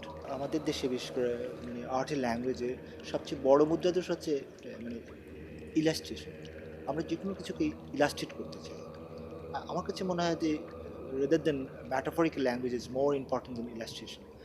সেই কারণে আমি বলছি যে যখনই কোনো কিছুকে অতিমাত্রা ব্যাখ্যা করা হয় তখন সেটা ক্লিশে হয়ে যাওয়ার সম্ভাবনা থাকে, কারণ তখন তার মধ্যে যে অ্যাবস্ট্রাক্ট কোয়ালিটি থাকে সেটা লস হতে থাকে। তো আমি মনে করি যে কোনো অবজেক্ট, এখানে অনেকটা ব্যাপার আছে যে আমি অবজেক্টগুলোকে এমনভাবে অ্যাড্রেস করতে চাইছি যেন অবজেক্ট নিজে থেকেই একটা ভোকাবুলারি ক্রিয়েট করে।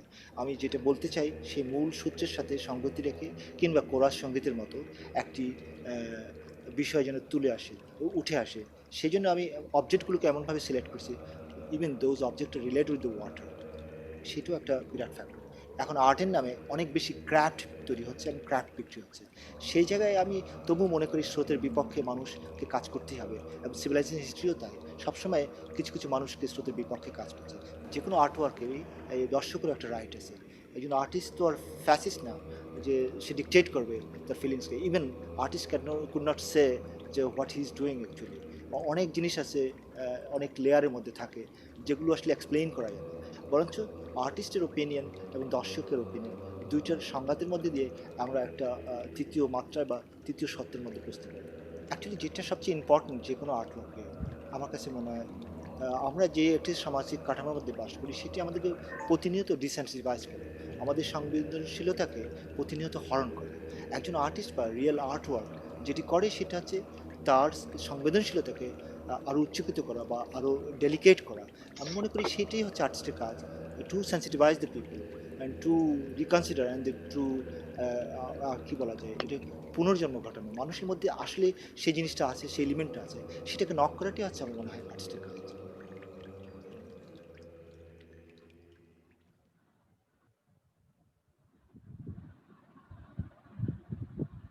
এইটা আসলে আমি একটু বলে নেই যে এই এই পুরো ডকুমেন্টারিটা আসলে আমি আজকেই পেয়েছি, আজকে না কালকে, গতকালকে পেয়েছি এনামুল করিমের নির্ঝরের সুবাদে। ও আমাকে জানান দিয়েছিল যে ও তখন একটি এক্সিবিশন যে হয়েছিল তার একটা ডকুমেন্টারি সে করেছে, তার কাছে কিছু ফুটেজ আছে, এবং আমার একটা ইন্টারভিউ সে নিয়েছিল তখন।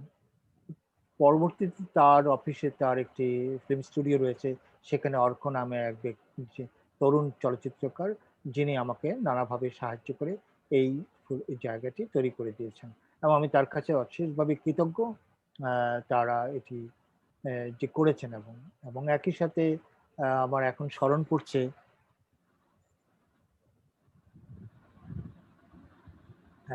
একই সাথে আমার স্মরণ পড়ছে যে আমার বন্ধু তারেক মাসুদকে বলার অপেক্ষা রাখে না, তারেক প্রচন্ডভাবে আমাকে অনুপ্রাণিত করেছিল।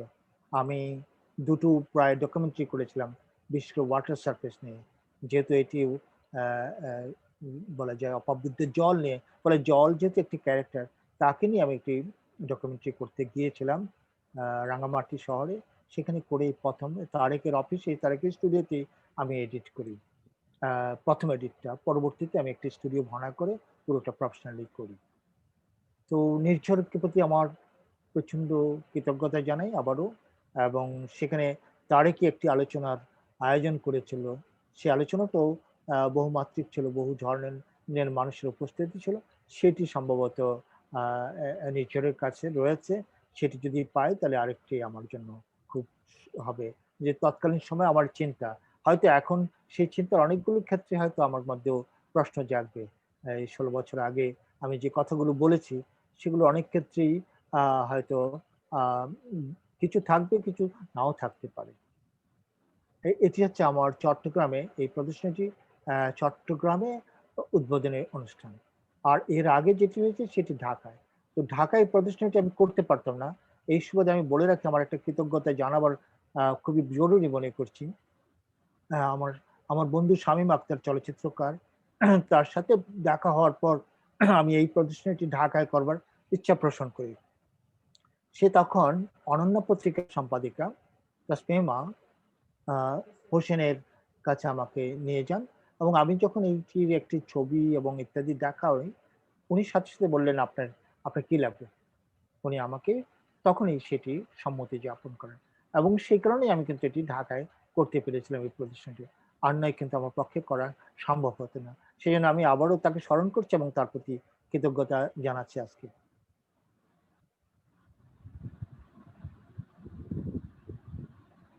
এটি ঠিক রাজবাড়ির এই আদলে আমার এক আর্কিটেক্ট বন্ধু থেকে সাহায্য নিয়ে এটিকে আবার পুনর্নির্মাণ করি। পুরো ড্রয়িংটা করার চেষ্টা করি কিছু হয়তো কাজের জন্য, এবং যেহেতু আমি এক ধরনের আইডিয়া তৈরি করেছিলাম, যেহেতু বাড়িটি জলে নিমগ্ন হয়ে গেছে বা রাজবাড়িটি, সেহেতু আমার কাছে মনে হচ্ছে এটার আহ, একটা রিভার্স ফিলিং দরকার। এখন বাড়িটি যেন জল ত্যাগ করতে চায়, ডিসচার্জ করতে চায়, এরকম একটি উপলব্ধি আমার মধ্যে ছিল। খুবই নাইভ ফিলিং বলতে পারেন, খুবই সহজাত, কিন্তু খুবই আবেগ এবং উপলব্ধির জায়গা সেখানে রয়েছে। ফলে এই জায়গা থেকেই আমি কাজটা চেষ্টা করি করতে। এবং এইগুলো, এই সমস্ত জিনিসগুলো আপনারা দেখেছেন, এইগুলো সবগুলোই কিন্তু জলের সাথে রিলেটেড।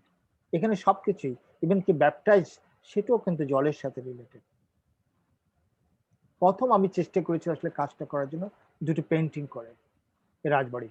ফলে এই পেন্টিং করতে গিয়ে আমি আসলে দেখলাম যে আসলে এই পেন্টিং দিয়ে আসলে আমি সম্পূর্ণ জিনিসটা প্রকাশ করতে পারি না। পরবর্তীতে পেন্টিং এর সাথে আসলে আমি, যেহেতু এটি এই পুরো জলগুলোকেই তারা মনে করেন যে ওই আদিবাসীদের কান্না, সেরকম একটা উপলব্ধি, সেরকম একটা ইমোশনকে ইনকর্পোরেট করে আমি খুবই সহজ ভাবে চোখ এবং তার থেকে জল নিমগ্ন হচ্ছে এরকম কাজ করেছিলাম।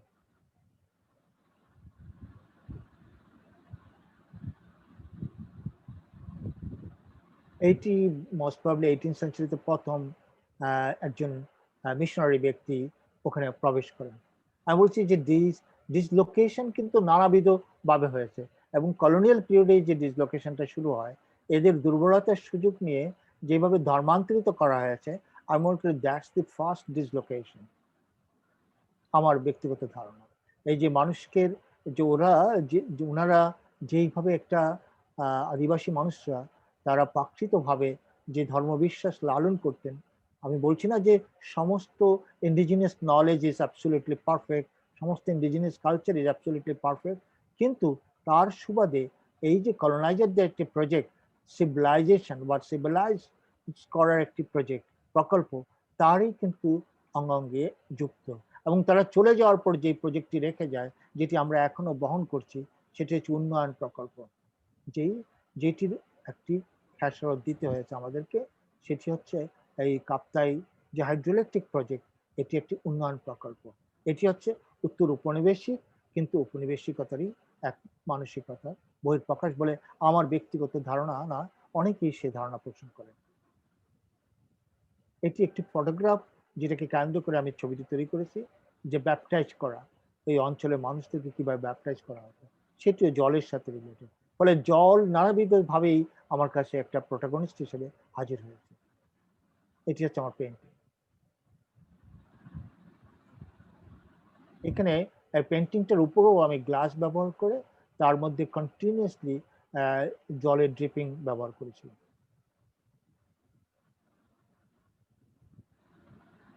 এগুলো একটি জল ধারণ করার পাত্র।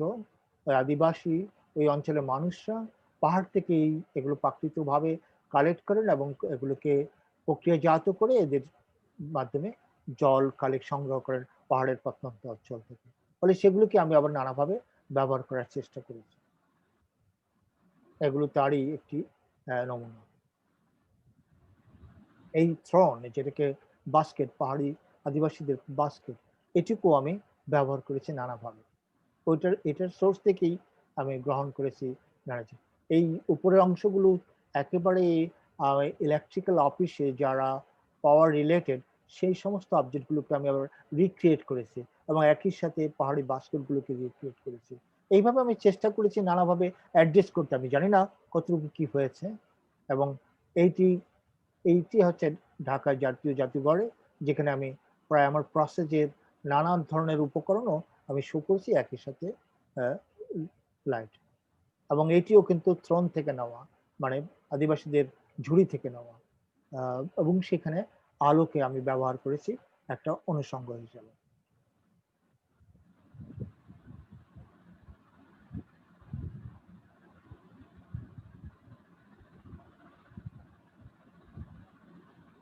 এবং আমি এখানে কিন্তু যেহেতু পুরো তাদের এই জল, তাদের পুরো চাষাবাদের জমি সমস্তটাই অলমোস্ট 40%-ই ডুবে গেছে, তখন আমি এই আমার ইনস্টলেশনের উপকরণ হিসাবে, ফসলের নমুনা হিসাবে ধানের একটা বাকলকেও ব্যবহার করেছিলাম, যেগুলোর আসলে এখানে জমা হয়ে এক ধরনের ফর্ম, এগুলো অ্যাক্সিডেন্টালি তৈরি হয়েছে। বাট আমার ইন্টেনশন ছিল যে ওগুলোকেও ব্যবহার করা। এটা ঢাকা চিটাগং চারুকলার আলিয়াস মসজিদের একটি অভ্যন্তরীণ মানে প্রদর্শনীকালীন দৃশ্য। এটি হচ্ছে আমি যেই চলচ্চিত্রটি নির্মাণ করেছিলাম দুইটা স্ক্রিনের মধ্যে দিয়ে, সেটি এখন এইখানে দেখাতে গেলে আসলে আরো প্রায় 10 মিনিট লেগে যাবে। ফলে আমি শুধুমাত্র স্টিল দিয়ে দেখাচ্ছি। এই গাছটি কিন্তু এখনো সাক্ষী হিসেবে রয়ে গেছে, এই জলমগ্নতার এখনো বেঁচে আছে। আর এটি তার পাশেই আমি যখন পুরো অঞ্চল ঘুরে বেড়ালাম, তখন দেখলাম যে ইরোশনের ফলে কি কি সংকট তৈরি হয়েছে সেগুলো একটা নমুনা। এটি যদি আমি দেখাতে পারতাম হয়তো খুব ভালো হতো, কিন্তু আপনারা যে কেউ ইউটিউবে গেলে এটি দেখতে পারবেন আমি আশা করি।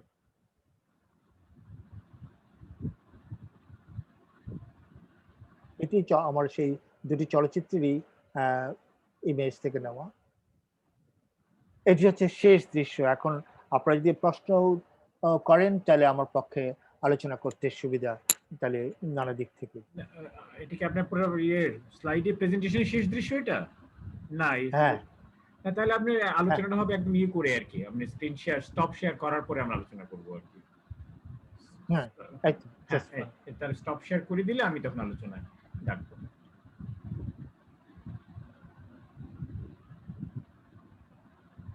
হ্যাঁ, তো অনেক অনেক ধন্যবাদ। এটা সত্যি আমি মনে করি আমাদের জন্য, যারা আগে দেখেননি তাদের জন্য বিরল অভিজ্ঞতা, এবং যারা দেখেছেন, আমার মনে আছে আমি ওই বছরই দেশে ফিরে আসি, 2004 সনে দেশে ফিরে আসি, এসেই এই প্রদর্শনীটা পাই। সেটা এমন একটা অভিজ্ঞতা তৈরি করেছিল, সেই অভিজ্ঞতার স্মৃতি যেন আবার জেগে উঠলো যে এভাবেও সম্ভব একটা দেশের ইতিহাস, একটা দেশের নৃতাত্ত্বিক সংগঠন এবং রাজনীতি এবং শিল্প চেতনা, ঔপনিবেশিকতা সবকিছুকে মিলেমিশে আমার একটা কাজ করা যেতে পারে। তা আমার মনে হয় আজকে এখানে অনেকেই আছেন উপস্থিত। আমি একটু নামগুলো বলে যাই। মিশুক তো আছেই আমার সহযোগী হিসেবে, আবু নাসের রবি আছেন, তিনি ওই ধরনের কাজের অন্যতম পথিকৃৎ চট্টগ্রামে, অরুণিমা চৌধুরী, অতীশ নন্দী, দেবনাথ বসু, গৌতম চৌধুরী, কে কাসার সাব্বা, মাহবুবুর রহমান, শিল্পী মাহবুবুর রহমানের কথা ঢালিয়াল মামুন বলেছে, তাদের যে প্রতিষ্ঠান বৃত্তের কথা, বৃত্তের কাছে ঋণ স্বীকারও করেছে এখানে। তারপরে মাহিয়া আবরার, মামুন আল রশিদ, মিতা বসু, মধুমিতা দাশগুপ্ত, নয়ন, শায়লা শারমিন, শুভাশিস চক্রবর্তী। আরেক ঢালিয়াল মামুন আছে, তিনি আসলে দিলারা বেগম জলি, এবং এই সুযোগে আমি জলির প্রতিও কৃতজ্ঞতা জ্বালিয়ে রাখছি, কারণ এই প্রেজেন্টেশনটি তৈরি করার পেছনে এবং ঢালিয়াল মামুনকে প্রাযুক্তিকভাবে শিক্ষিত করে তোলার পেছনে এই মহিষীর নারী বিরাট ভূমিকা রেখেছেন আর কি। বললে তিনি না থাকলে আসলে আমরা আজকের অনুষ্ঠানটা করতেই পারতাম না, তার কাছেও আমরা কৃতজ্ঞতা প্রকাশ করছি। এবং তারপর পরই আরেক মহিষীর নারী তাইবা লিপিও আছেন এখানে আর কি। আমার মনে হয় এরা যদি একটু অংশগ্রহণ করে আমাদের আজকের আলোচনাটি সত্যি জমে উঠবে। এটা আমরা রিয়েলি চাই যে একটা প্রশ্ন মুখর, জিজ্ঞাসা মুখর সুন্দর একটা শিল্প আলোচনার সূত্রপাত হোক। তো আপনারা চাইলে এখানে রেইজ হ্যান্ড করতে পারেন, একটা বাটন আছে, রেইজ হ্যান্ড দিয়েও হাত তুলতে পারেন, অথবা যে কেউই তার মাইক্রোফোনটা আনমিউট করে প্রশ্ন বা মন্তব্য বা যে কোনো কিছু যদি বলতে চান বলতে পারেন, কোনো মন্তব্য থাকলে সেটা।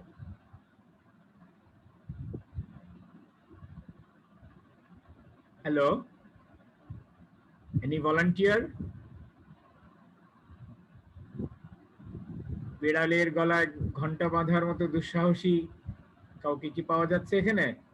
তা না হলে কিন্তু আমি নাম ডাকা শুরু করে দেব একটু পরেই।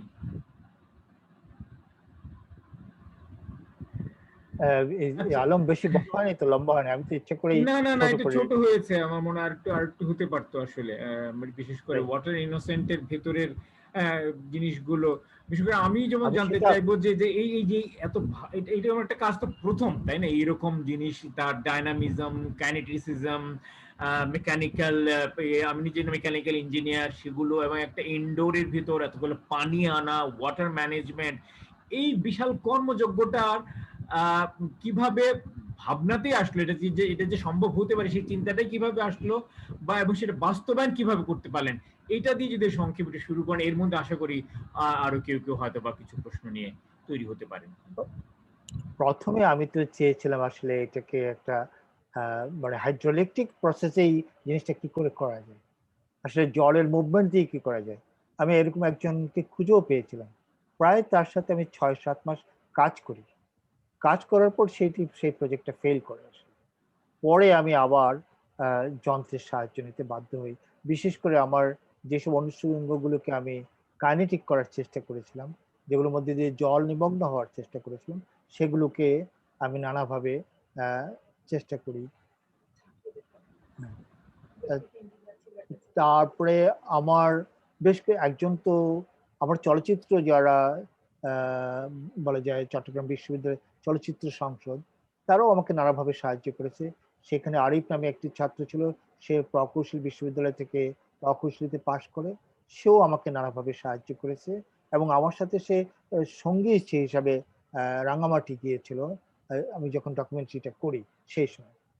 এইটি ফলে প্রথমে তো হচ্ছে যে এই যে জলকে কি করে আসলে ডিল করব, একটা ইমাজিনেশন আসলে প্রথমত আমি কনসেপ্ট করেছিলাম। হুম হুম। প্রথমে আমি আসলে পেন্টিং দিয়ে শুরু করেছিলাম, তো ক্রমান্বয়ে কিন্তু ইমাজিনেশনটা আসলে একটা দেহে রূপান্তরিত হতে থাকে নানাবিধ ভাবে। ফলে আমি ভাবলাম যে জল তো একটা ক্যারেক্টার, একে যদি আমি ইনকর্পোরেট না করি তাহলে আমার ঠিক অর্থকারকের জায়গাটা যথার্থ হবে না। সে কারণে আমি মনে করি যে জল কোনো না কোনো, এটি আর্ট হচ্ছে কি হচ্ছে না তার চেয়ে আমার কাছে গুরুত্বপূর্ণ হয়ে উঠছে আমি কি করে এই উপলব্ধিটাকে আসলে ক্যাপচার করতে পারি, কি উদ্দিষ্ট করতে পারি, সেই ভাবনাটাই আমার কাছে জরুরি ছিল।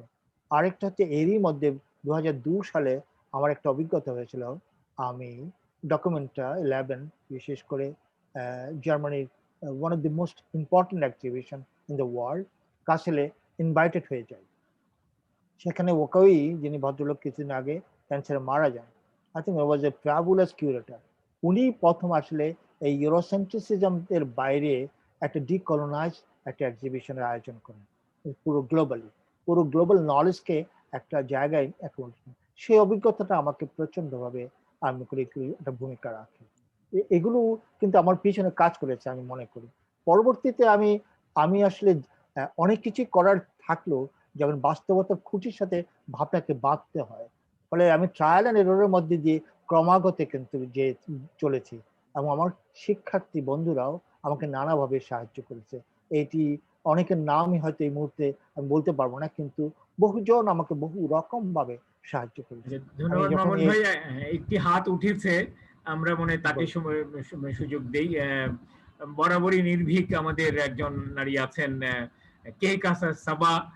তিনি বরাবরই নির্ভীক এবং তার অনেক বেশি কৌতূহল আছে, অনেক আগ্রহ রয়েছে।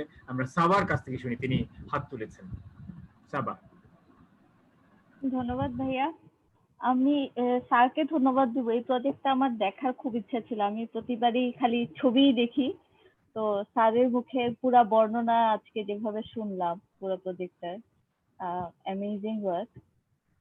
আমার শুধু একটা প্রশ্ন আছে স্যারের কাছে, যে স্যার তো অনেকদিন যাবত মানে এই ডিকলোনাইজেশন বা অ্যান্টি কলোনাইজেশন বা এই জিনিসগুলো নিয়ে যখন কাজ করেন, এটা মানে আমি ছাত্রী হিসাবে আপনার কাছে জানতে চাই, আমরা যদি মানে ফার্দার এই জিনিসটার উপরে রিসার্চ করতে চাই, বা আমরা যদি বুঝতে চাই যে আমাদের প্রেক্ষাপটে, আমাদের কালচারাল প্রেক্ষাপটে বা দেশের প্রেক্ষাপটে কোন জায়গা থেকে রিডিংটা করা শুরু করলে ভালো হয়? এটা কি প্রি কলোনিয়াল টাইম থেকে আসলে আমাদের কালচার স্টাডি করব, নাকি আসলে ইন বিটুইন এই কলোনিয়াল টাইমে এই শিফটটা আসলে আমরা কিভাবে ধরতে পারবো?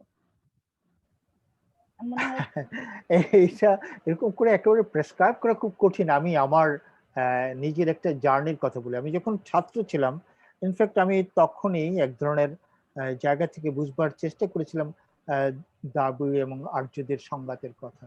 এমনকি আমি বিনয় ঘোষের গ্রন্থ প্রচুর পাঠ করেছি, ডিডি কোসাম্বি পাঠ করেছি, এবং অন্যান্য অনেকের বই পাঠ করার পর আমার এক ধরনের উপলব্ধি হয়েছিল। অনেক ইভেন আমি যিনি লোকায়ত সংস্কৃতি নিয়ে কাজ করেছেন, ভদ্রলোকের নাম এই মুহূর্তে ভুলে যে কিছুদিন আগে মারা গেছেন।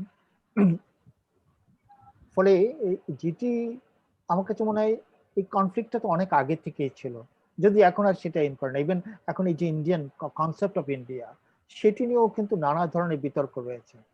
কেউ কেউ বলে যে আসলে এই ইন্ডিয়া কনসেপ্টটা এসেছিল সেই যখন সুমেরিয়ানদের সাথে এই ইন্ডাস ভ্যালি বিজনেস হয়েছিল, একটা ব্যবসা বাণিজ্য হয়েছিল, তখন থেকে ইন্ডিয়ান কনসেপ্টটা হয়েছে। অ্যাকচুয়ালি ইন্ডিয়ান কনসেপ্টটা সত্যিকার অর্থে একটা মডার্ন আইডিয়া। বিশেষ করে কলোনাইজাররা আসার পরেই কিন্তু আমরা এই ইন্ডিয়ান সাবকন্টিনেন্টের অস্তিত্ব পাই, এবং থ্রু দ্য ওরিয়েন্টালিজম অলসো। ফলে এইরকম জায়গা থেকে যখন দেখতে চাই আসলে কার পার্ট কিভাবে হবে, কে কিভাবে পাঠ করবে, এটা প্রেসক্রাইব করা খুব কঠিন। তবে নিশ্চয়ই প্রাক উপনিবেশিক ইতিহাস পাঠ করা খুব জরুরি। কারণ যদি আমরা এখানে না জানি যে আসলে এখানে চিন্তার কাঠামো বা চিন্তার ইতিহাস বা সাংস্কৃতিক বৃত্তান্ত, তার মানচিত্র যদি আমরা না জানি, তাহলে আসলে ঠিক আমরা সত্তাটা কি ছিল, যেটি আসলে এখন তো শুধুমাত্র ডিকলোনাইজেশন বা কি বলা যায়, জেনোসাইড না, এখন অ্যানথ্রোপোসাইডও বলা হচ্ছে, যে নলেজকে কি করে হত্যা করা হয়েছে। কারণ এই যে ম্যাকলো এসে কি করে পুরো এখানকার যে পাঠ্যক্রম বা প্যাডাগজি ছিল, বা এখানকার যে শিক্ষা ব্যবস্থাপনা ছিল, পুরোটাকে ধূলিসাৎ করে দিয়েছে, একেবারে এলিমিনেট করে দিয়েছে। ফলে এই যে এখনো পর্যন্ত ইভেন আমি যদি বলি আমাদের আর্ট প্র্যাকটিস, আমরা যে এস্থেটিক্স এর কথা বলি, এস্থেটিক্স এর নিয়ে কিন্তু এখানে প্রায় 10-11 সেঞ্চুরিতে প্রায় সেই অ্যারাব সায়েন্স বা অ্যারাবদের যে ইন্টেলেকচুয়াল একটা বিরাট গোল্ডেন টাইম ছিল, যেটার অনুপ্রেরণা রেনেসাও হয়েছে, সেটা অনেকে এখন স্বীকার করছে। কিন্তু তখন মানে ইউরোপিয়ান পুরো নলেজ, 500 বছরের নলেজ কিন্তু সেটি তৈরি করেনি, সেটি স্বীকার করেনি। তারা এমন একটি পাঠাতন তৈরি করেছিল যে পশ্চিমা এই যে অ্যাথেন্স স্পেস যে নলেজ, যে একমাত্র সক্রেটিসই যেন পৃথিবীর সেরা দার্শনিক, আর কেউ না। সক্রেটিস, প্লাটো, অ্যারিস্টটল, আর কোথাও যেন চিন্তার কাঠামো তৈরি হয়নি। এই যে একটি অপরিহার্যতা তৈরি করেছে দার্শনিক কাঠামোর মধ্যে, নলেজের কাঠামোর মধ্যে, এইটি আমি মনে করি ভয়ানক, যেটি এখন অপরিহার্য, কিন্তু ওই দীপেশ চক্রবর্তীর বয়ানে অনুযায়ী বলতে হয় সেটি পর্যাপ্ত নয়, সেটিকে প্রশ্ন করা খুব জরুরি। এবং এই অপরিহার্যকরণটিও কিন্তু একটি প্রকল্প ছিল। যেভাবে সিভিলাইজ করার একটি প্রকল্প হয়েছে, যেভাবে উন্নয়ন একটি প্রকল্প হয়েছে, আমি মনে করি পশ্চিমা জ্ঞান কাণ্ডকে অপরিহার্যকরণ করাটাও একটি নলেজ। এবং সেখান থেকে এস্থেটিক্সও বাদ যায় না, নন্দন তত্ত্ব বাদ যায় না। ভাষা হচ্ছে সবচেয়ে বিপজ্জনক। ভাষা দিয়ে কর্তৃত্ব স্থাপন করা, আমরা কিন্তু অধিকাংশ মানুষই ভাবি, চিন্তা করি, কল্পনা করি ইংরেজি ভাষা। কারণ আমরা যারা শিক্ষিত, তাদের চিন্তা কাঠামোটা ইংরেজি যে সিনট্যাক্স বা সেমিওটিক্স আছে তার দ্বারা নিয়ন্ত্রিত। ফলে এই যে কতগুলো জটিল জায়গা, এগুলো একেবারে কখন শেষ হবে বা কিভাবে শেষ হবে আমি জানি না। তবে এটি খুব জরুরি হয়ে পড়েছে যে এখান থেকে বেরিয়ে আসা। আজকে পৃথিবীর সব জায়গায় ডিকলোনাইজেশন প্রজেক্টটি হচ্ছে। আমি জানি না আমার আমি ঠিক যথার্থ দিতে পেরেছি কিনা। না না দাদা, নিশ্চয়ই। না স্যার, এর পরবর্তীতে আরেকটা ফলো আপ কোয়েশ্চেন আছে আমার। সেটা শিওর শিওর হচ্ছে প্লিজ। এখন ঠিক ডিকলোনাইজেশনটা যদি মানে আমি লাস্ট 2 বছর ধরে আমি মোটামুটি যত ধরনের আর্ট টক বা যেখানেই যাচ্ছি, এটা খুব নিউ ট্রেন্ড একটা, মানে পশ্চিমা রাইট বিশ্বের রাইট জন্য খুব খুব রাইট। নিউ ট্রেন্ড ওদের জন্য। আমি যে সুইডেন গেলাম সময় ওদের পুরা একদিনের ফুল ওদের সেমিনারের ফুল বক্তব্যই ছিল ডিকলোনাইজেশন নিয়ে। তো এখন কি ব্যাপারটা এরকম হয়ে যাবে না যে আমরা যদি আমাদের আসলে আমরা নিজেদের তাগিদেই হয়তো করতেছি, আপনারা অনেক আগে শুরু করছেন। এখন যদি আমরা সেই তাগিদটাকে আরেকটু ত্বরান্বিত করে কাজ করতে যাই, কিন্তু তখন কি ব্যাপারটা এরকম হয়ে যাবে না যে এটা আমরা আসলে ওয়েস্টার্ন ক্যানন দিয়ে আবার আমরা ডমিনেটেড রাইট, হয়ে রাইট। আসলে এই জিনিসটার দিকে ঢুকছি? Very good, it is very good question এবং very intelligent question. It's true. আমরা আমরা এখনো পর্যন্ত যেই জ্ঞান কাণ্ড দ্বারা পরিচালিত বা জ্ঞান কাণ্ড এবং পরিভাষার দ্বারা আমরা নিজেদেরকে নির্মাণ করি বা ব্যাখ্যা করি, সবটাই পশ্চিম থেকে নেওয়া। ফলে আমাদের নতুন করে আসলে পাঠ করা যায়, এখন আমাদের কোনো উপায় নেই। আমাদের এই জ্ঞান কাণ্ডকে তো আমরা ফেলে দিতে পারবো না। এটির মধ্যেই আমরা বসবাস করি, এটির মধ্যে দিয়ে আমরা তৈরি হয়েছি। আমরা নিজেরা ব্যক্তিগতভাবে আমরা চারুকলা শিক্ষায় যেভাবে শিক্ষিত হয়েছি, সেটি একটি সার্বভৌম একেবারে আধুনিক একটি পাঠাতন এবং উপনিবেশিয়ায়িত, একেবারে কলোনাইজড অ্যান্ড মডার্ন। সেইটার মধ্যে দিয়ে কিন্তু ফলে আমরা অনেক ক্ষেত্রে এই জন্য জাজমেন্টাল, কম্পার্টমেন্টালাইজ। কিন্তু সত্যিকার অর্থে আমাদের এই অঞ্চলে যেমন এখন এই যে কালেকটিভ, আমাদের সোসাইটি তো এই প্রি কলোনিয়াল আগে একটা কালেকটিভ সোসাইটি ছিল, কালেকটিভ সেন্সটা নানাভাবে হাজির ছিল। কিন্তু এখন আমাদের আর্ট প্র্যাকটিসে, যে কন্টেম্পোরারি প্র্যাকটিসে যে কালেকটিভ আসছে, সেটি কিন্তু আবারও পশ্চিম থেকে আমাদের নিয়ে আসতে হচ্ছে, গ্রহণ করতে আছে। কারণ তারা ভাবছে, ইভেন এখন যে ইন্ডিজিনাস নলেজের এত এত কদর, এখন ইন্ডিজিনাস সব নলেজ তো আর আসলে কদর পাওয়ার না, সেখানেও আমাদেরকে প্রশ্ন করতে হবে কোন নলেজ আসলে জরুরি, কোন নলেজ জরুরি না। কিন্তু আমি যেমন এই যে ফরেস্ট অ্যান্ড ডিফরেস্টেশন নিয়ে খুব ইন্টারেস্টিং একটা সেমিনার, এবং আমার এক ছাত্র এবং বর্তমানে আমার বন্ধু, সে গবেষণা করছে, সে আমাকে জানান দিল যে পশ্চিম থেকে যে ম্যানেজমেন্ট থিওরি এসেছিল ফরেস্টটিকে ম্যানেজ করার, আমরা একেবারে প্রান্তিক অঞ্চলে যে যখন একজন আদিবাসী মানুষ থেকে জানতে চাইলাম আপনারা কিভাবে দেখেন, বলে যে no intervention, no management is the management. ফলে এটি হচ্ছে একেবারেই আদিবাসীদের জ্ঞান। এখন এটা গ্লোবালি ওটা ফোর ফ্রন্টে এসছে যে নো ম্যানেজমেন্ট ইজ ম্যানেজমেন্ট। ফলে আমি বলছি এরকম ভাবেই নানা জ্ঞান তারা আহরণ করে, আবার সেটা আমাদের কাছে বিক্রি করে, যেভাবে চা আমাদের থেকে নিয়ে আমাদের কাছে বিক্রি করেছে, এরকম আর কি সবটাই। ধন্যবাদ ফলে মামুন ভাই। এখানেও আমাদের হ্যাঁ, আমি দেখি আরো কিছু প্রশ্ন বা মন্তব্য পাই কিনা। আমার মনে হয় মাহবুবুর রহমান এখনো আছেন এখানে। মাহবুবও তো এই ধরনের কাজের এবং এই ধরনের চিন্তার একজন অন্যতম পথিকৃৎ। মাহবুব কিছু কথা যদি আমরা শুনতে পেতাম, বিশেষ করে ঢালিয়াল মামুন বারবার জানতে চাচ্ছিল সেই যে কাজটা করেছে ওয়াটার ইনোসেন্ট, তার নতুন চিন্তা থেকে করেছে, এটা কতখানি আর্ট হয়ে উঠেছে আসলে, এই দ্বিধাটা বোধহয় তার মনে আছে। এইটাকে, প্রসঙ্গটাকে মাথায় নিয়ে যদি একটু কিছুটা মন্তব্য মাহবুব করতে ভালো লাগতো আমাদের। মাহবুব। Thank you. হ্যাঁ, আমার খুব ভালো লাগছে কি একটা জিনিস যে মানে আমি লাস্ট এর আগেরও আলোচনা, যেমন মুর্তজা বশিরের সময় একটা মানে আমার ভাবছিলাম বা আর্কাইভ একটা খুব ইম্পর্টেন্ট হয়ে দাঁড়িয়েছে বাংলাদেশের আর্ট প্র্যাকটিসের জন্য, যেটা মামুন ভাইয়ের এই যে ধারাবাহিক যে কাজগুলো, ওই পিরিয়ডের যে কাজগুলো মামুন ভাই উপস্থাপন করলাম। মামুন ভাইয়ের বেশ আগেরও কয়েকটা প্রেজেন্টেশন দেখলাম, তো আজকে আমার কাছে খুব গুরুত্বপূর্ণ একটা প্রেজেন্টেশন মনে হলো। কারণ হচ্ছে যে যেহেতু আমাদের নানান ধরনের বিষয় তো আছেই, যেগুলো মানে সবাই জানেন, যে একটা ধারাবাহিক ভাবে যে একজন শিল্পী বা একটা সময়কে রিপ্রেজেন্ট করার মতন প্ল্যাটফর্ম এখনো বাংলাদেশে ওইভাবে তৈরি হয়নি, যেটা হয়তো বা শিল্পকলায় কিছু একটা একটা কাজ করতে পারতো। শিল্পকলার যেহেতু স্পেস আছে এবং তার একটা নেটওয়ার্ক আছে সব শ্রেণীর শিল্পীদের সাথে, কিন্তু সেক্ষেত্রেও দেখা যাচ্ছে যে ওরা খুব present issue, present time, present artist, more less মানে খুব ইজি আর্টিস্ট অ্যাক্সেস করার মতন প্রজেক্টে ওরা বেশি ইনভলভ হয়। ফলে কি হচ্ছে যে আমাদের এই যে কিছু যে প্র্যাকটিস, একটা ধারাবাহিকভাবে যে একটা দীর্ঘদিনের প্র্যাকটিস হয়ে আসছে, সেই প্র্যাকটিস গুলো আসলে নেক্সট জেনারেশনের কাছে ওরা খুব পাচ্ছে না। আমার কাছে মনে হচ্ছে যে একটা কোথায় যেন একটা গ্যাপ ক্রিয়েট হচ্ছে, যেটা এই জুমের মিটিং গুলোর মধ্যে বেশ কয়েকজনেরই আমি প্রেজেন্টেশন দেখলাম, কাজগুলো দেখলাম, যে বিভিন্ন পিরিয়ডের কাজগুলো আমরা দেখতে পাচ্ছি। এটা আমার কাছে খুবই একটা খুব ইম্পর্টেন্ট মনে হয়েছে। এবং এই মিটিং, এই জুমে, এই প্যান্ডামিক পিরিয়ডের আগে আমাদের আসলে কোনো প্রেজেন্টেশন প্র্যাকটিসটা জিরো বলা যায়। যদিও আমরা যেমন আমরাও বৃত্ত থেকে পার্সোনালি, আমরাও বৃত্ত থেকে যেগুলো প্রেজেন্টেশন করতাম, আমরা দেখতাম যে খুবই ইয়াং আর্টিস্ট, প্রেজেন্ট আর্টিস্টদের কাজ ওইভাবে প্রেজেন্ট করতাম। কিন্তু আমাদের মানে বেশ কিছুদিন ধরে আমি ফিল করছি যে আর্কাইভ ইজ ভেরি ইম্পর্টেন্ট, এবং বিভিন্ন পিরিয়ডের আর্টিস্টদেরকে time to time exposure exposure বলবো না, তারা অলরেডি এক্সপোজ, বাট তাদের প্রেজেন্সটা ফিল করানো দরকার, একটা ব্রিজ দরকার, যেটা আজকের প্রেজেন্টেশন আমার কাছে খুব ভালো লাগছিল। কারণ আমি সবগুলো কাজই মাউন্ট ভাইয়ের দেখা, আমার দুটো কাজ আমি দেখিনি, যেটা হচ্ছে খোঁজের, সেটা আমি প্রেজেন্টেশন দেখেছি আগে। নির্ঝরদার গ্যালারিতে যেটা হয়েছিল সেটা সে সময় আমরা দেশে ছিলাম না, কিন্তু সেগুলো কাজ সম্পর্কে আমার ধারণা মানে জানতাম আর কি। সো এটা খুব ইন্টারেস্টিং যে নেক্সট জেনারেশনে আসলে দেখা উচিত যে প্র্যাকটিসটা কেমন হয়ে আসতেছে। থ্যাংক ইউ, অনেক ধন্যবাদ।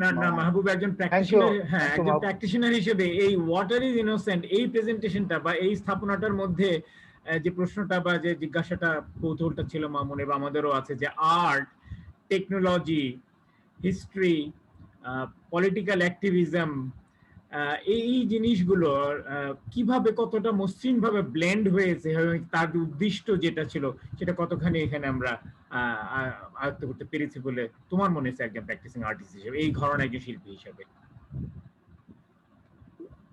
মাউন্ট ভাই অলরেডি, মাউন্ট ভাইয়ের যে পুরোনো ইন্টারভিউটা আমি শুনলাম, এবং মাউন্ট ভাই নিজেও ফিল করছে যে আসলে সেই সময় তার ভাবনা বা এখনকার ভাবনা সে কিভাবে ই করছে, এটা একটা থাকে না, একটা টাইমের ব্যাপার। আর একটা ব্যাপার হচ্ছে যে আমরা আসলে মানে হিস্ট্রি বেস ওয়ার্ক, এটা একটা অনেকটা কি হয় যে অনেকটা একটা মানে একটা গবেষণার ব্যাপার থাকে, অনেক বিষয় উপলব্ধির ব্যাপার থাকে এবং নলেজের ব্যাপার থাকে। তো সেই ক্ষেত্রে মানে একটা একটা পিরিয়ড, একটা যে পিরিয়ডটা হচ্ছে যে মানে প্রেজেন্ট না, মানে কোনো একটা সময়ে ছিল যার প্রভাব ধারাবাহিকতা এখনো এর মধ্যে আছে। তো সেইগুলো নিয়ে কাজ করার প্র্যাকটিসটা আমাদের এখানে খুব কম বলা যায়, যেটা খুব লিমিটেড আর্টিস্টের মধ্যে আছে। আর একটা জিনিস মাউন্ট ভাইয়ের কাজের মধ্যে মানে এই এই পিরিয়ডের কাজগুলো খুব ইন্টারেস্টিং লাগতো, যে মাউন্ট ভাই নিজেও বলছিলেন যে দ্বিমাত্রিক জায়গা থেকে বের হয়ে আসা, এবং মানে একজন ভিউয়ারকে ফিজিক্যালি ইনভলভ করা, তার সেন্স গুলো, not only the optical pleasure, it's more like a other sense গুলোকে অ্যাক্টিভেট করা, টু অবজার্ভ দ্য ওয়ার্ক। তো এইগুলো ব্যাপারগুলো মাউন্ট ভাই সেই সময় উপলব্ধি করছিল, বা সেই কারণে সেই ইনস্টলেশন বা ই করছে, এবং পানি যে একটা একটা এলিমেন্টস, সেটা চলে আসা। আর তারপর তো টেকনোলজি, এগুলো তো অনেকটা বলা যায় যে মোশন, এগুলো একটা মানে একটা স্ট্যাটিক, মানে পেইন্টার হিসেবে একটা স্ট্যাটিক জিনিস দেখা, এবং সেই স্ট্যাটিক ফর্ম থেকে বের হয়ে অনেক বেশি লাইভলি করা, বা অনেক বেশি মানে একটা লাইফকে ট্রান্সফর্ম করা, একটা অবজেক্টের মধ্যে, মেটেরিয়ালস এর মধ্যে একটা থটকে ট্রান্সফার করা, এইগুলোতে একটা বলা যায় খুব ডাইনামিক অ্যাটিটিউড, মানে একটা কাজের মধ্যে একটা ডাইনামিজমটা চলে আসে। তো ঠিক আছে, ঠিক আছে, অনেক ধন্যবাদ।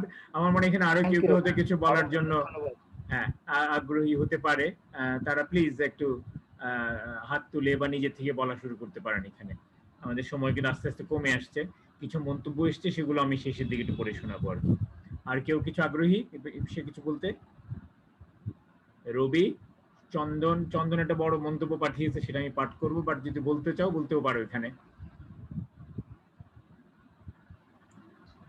শায়লা, আচ্ছা রবি কিছু বলতে চাইছে, আবু নাসির রবি।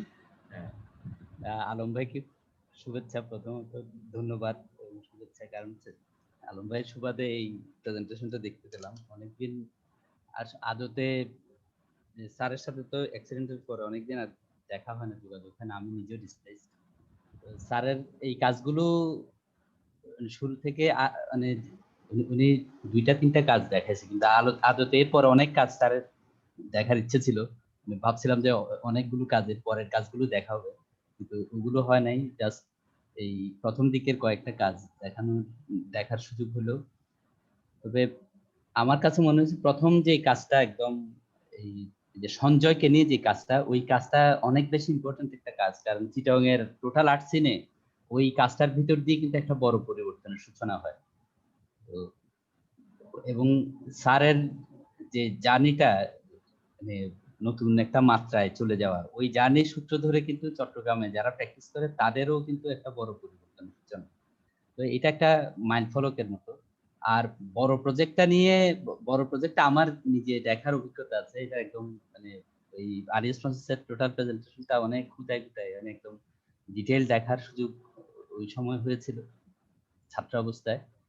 ওই কিন্তু তারপরেও স্যারের অনেকগুলো এই মানে সেম অ্যাপ্রোচের আরো কয়েকটা কাজ ছিল, এশিয়ানের কাজ ছিল, আরো কিছু কাজ ছিল, ওগুলো আমরা দেখি নাই এই প্রেজেন্টেশনের সাইজটা ছোট করতে গিয়ে হয়তো স্যার এগুলো বাদ না, এই প্রেজেন্টেশন মূলতই ছিল এই এটার উপরে, ওয়াটার ইজ ইনোসেন্ট, এটার উপরই ছিল মূল প্রেজেন্টেশন। সেটাই ও লক্ষ্য ওই ছিল, কারণে সেটাই লক্ষ্য ছিল। এটা নামও তাই, অপাবিদ্ধ জল। হ্যাঁ, শুধু তার এটা জার্নিটাকে একটু বোঝানোর জন্য আগে আমি কয়েকটা খেয়াল কাজ করি না, করতে দেখিয়েছে। হ্যাঁ, আমি স্যারের সেটাই। টোটালটা হ্যাঁ। দেখতে চাইছিলাম না, আসলে, না, বসে কিন্তু না, পুরা না, আমি ওইটা স্যারের তাহলে মতো অনেক লাগছে। না, বিরাট না, হয়ে না, যেত। সেটা সম্ভব নয় আর কি। তাহলে হ্যাঁ, অনেক হ্যাঁ, বড়, আজকে একই দিনে তো এটা দেখানো হ্যাঁ, খুব মুশকিল।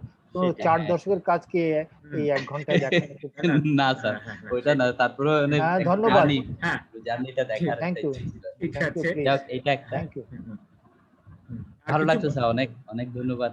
ওই কাজটা নিয়ে অনেক রকমের মানে আলোচনা আমরা করেছি বিভিন্ন সময় বিভিন্ন ফোরামে, যে বড় কাজটা পরবর্তীতে মানে এগুলোর মানে ছিল, মানে নানান রকমের স্টাডি ছিল আমাদের, যে আমরা বন্ধুরা নানান ফোরামে এগুলো নিয়ে কথা হচ্ছে, কারণ হচ্ছে ওই ওই কথা উদ্রেক করার মতো প্রচুর এলিমেন্ট এই কাজটার মধ্যে ছিল। একদম এই অপবিদ্ধ জলের যে বড় প্রজেক্টটা।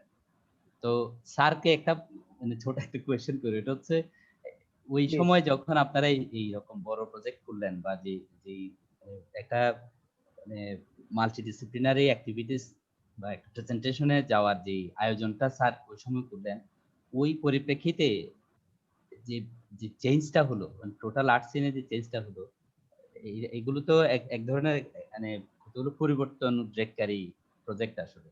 তো আজকের সময়ে এসে অন্তত 20 বছর, কাছাকাছি 20 বছরের সময় হয়ে গেছে। আজকের সময়ে এসে আপনার ইয়াংদের কাজ দেখে, বা নতুন যে কাজগুলো ন্যাশনালে বা এই এশিয়ানে বা বড় এক্সিবিশন গুলোতে হয়, এগুলো দেখে আপনার কি মনে হয় স্যার? মানে এইটার ইমপ্যাক্ট বা এটার মানে আফটার ইফেক্টটা কেমন হয়েছে বলে মনে হয়? এটা কোয়েশ্চেন। এটা কি এখনই আমি উত্তর দিব? হ্যাঁ, হ্যাঁ, আচ্ছা হ্যাঁ, স্যার, হ্যাঁ, আপনি হ্যাঁ, আপনি এখন বলতে দিয়ে পারেন। ফেলুন। আচ্ছা, এটা আমি এইরকম ভাবে ভাবতে চাই না যে আমার কাজের পরেই এটা হয়েছে। আসলে এটা একটা সমসাময়িক শিল্প চর্চায় গ্লোবালি এটা এখন বিস্তৃত। ফলে এটা এরকম না যে আমার কাজের পরেই অন্য হয়েছে। কারণ আমার কাজ করার আগেও অনেক শিল্পীরা, তরুণ শিল্পীরা নানাভাবে চেষ্টা করেছেন। সেটি অস্বীকার করার কোনো উপায় নেই। কারণ নানাবিধভাবে তরুণরাই তো আসলে পাল্টে দেয় পুরো বাস্তবতাকে। ইভেন এই রবিরাও যখন কালেক্টিভ করে, আমরা আজকে স্মরণ করি যে অনেক ধরনের কালেকটিভের কথা বলি, কিন্তু রবির কতগুলো কাজ আমাকে, আমি ওই প্রেক্ষিতে বলি, ওদের কমিউনিটিকে নিয়ে যে ও যে কাজটি করেছে, সেটি আমার কাছে মনে হয়েছে যথার্থ একটি কালেকটিভ ইন্টারেস্ট।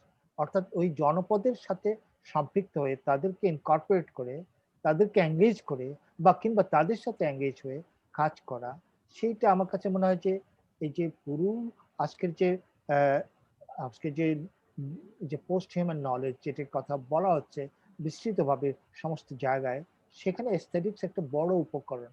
যে এই যে aestheticisation of the community, not like modernist. আধুনিক যুগে যে যে নন্দন তত্ত্বের চর্চা হয়েছিল, সেটি মাত্র আনুষ্ঠানিকতা, কিংবা সেটি মাত্র একটা কম্পার্টমেন্টালাইজ, শুধুমাত্র প্লেজারের জন্য। কিন্তু এখানে নান্দনিক বোধ, not beyond the morality, not beyond the community, সেই জায়গা থেকে যখন কালেকটিভকে তৈরি করা হয়, কালেকটিভ প্র্যাকটিসটা হয়, তখন আমি মনে করি সেটি একটি যথার্থ। আর আমি বা আমরা যেভাবে চেষ্টা করেছি সেটা হচ্ছে একটা উপলব্ধি থেকে নিজেকে, নিজের অক্ষমতাকে অতিক্রম করা, নিজের মধ্যে যে প্রতিনিয়ত যে অক্ষমতা হাজির হয়, তার সাথে একটা ক্রমাগত লড়াই লিপ্ত হওয়া।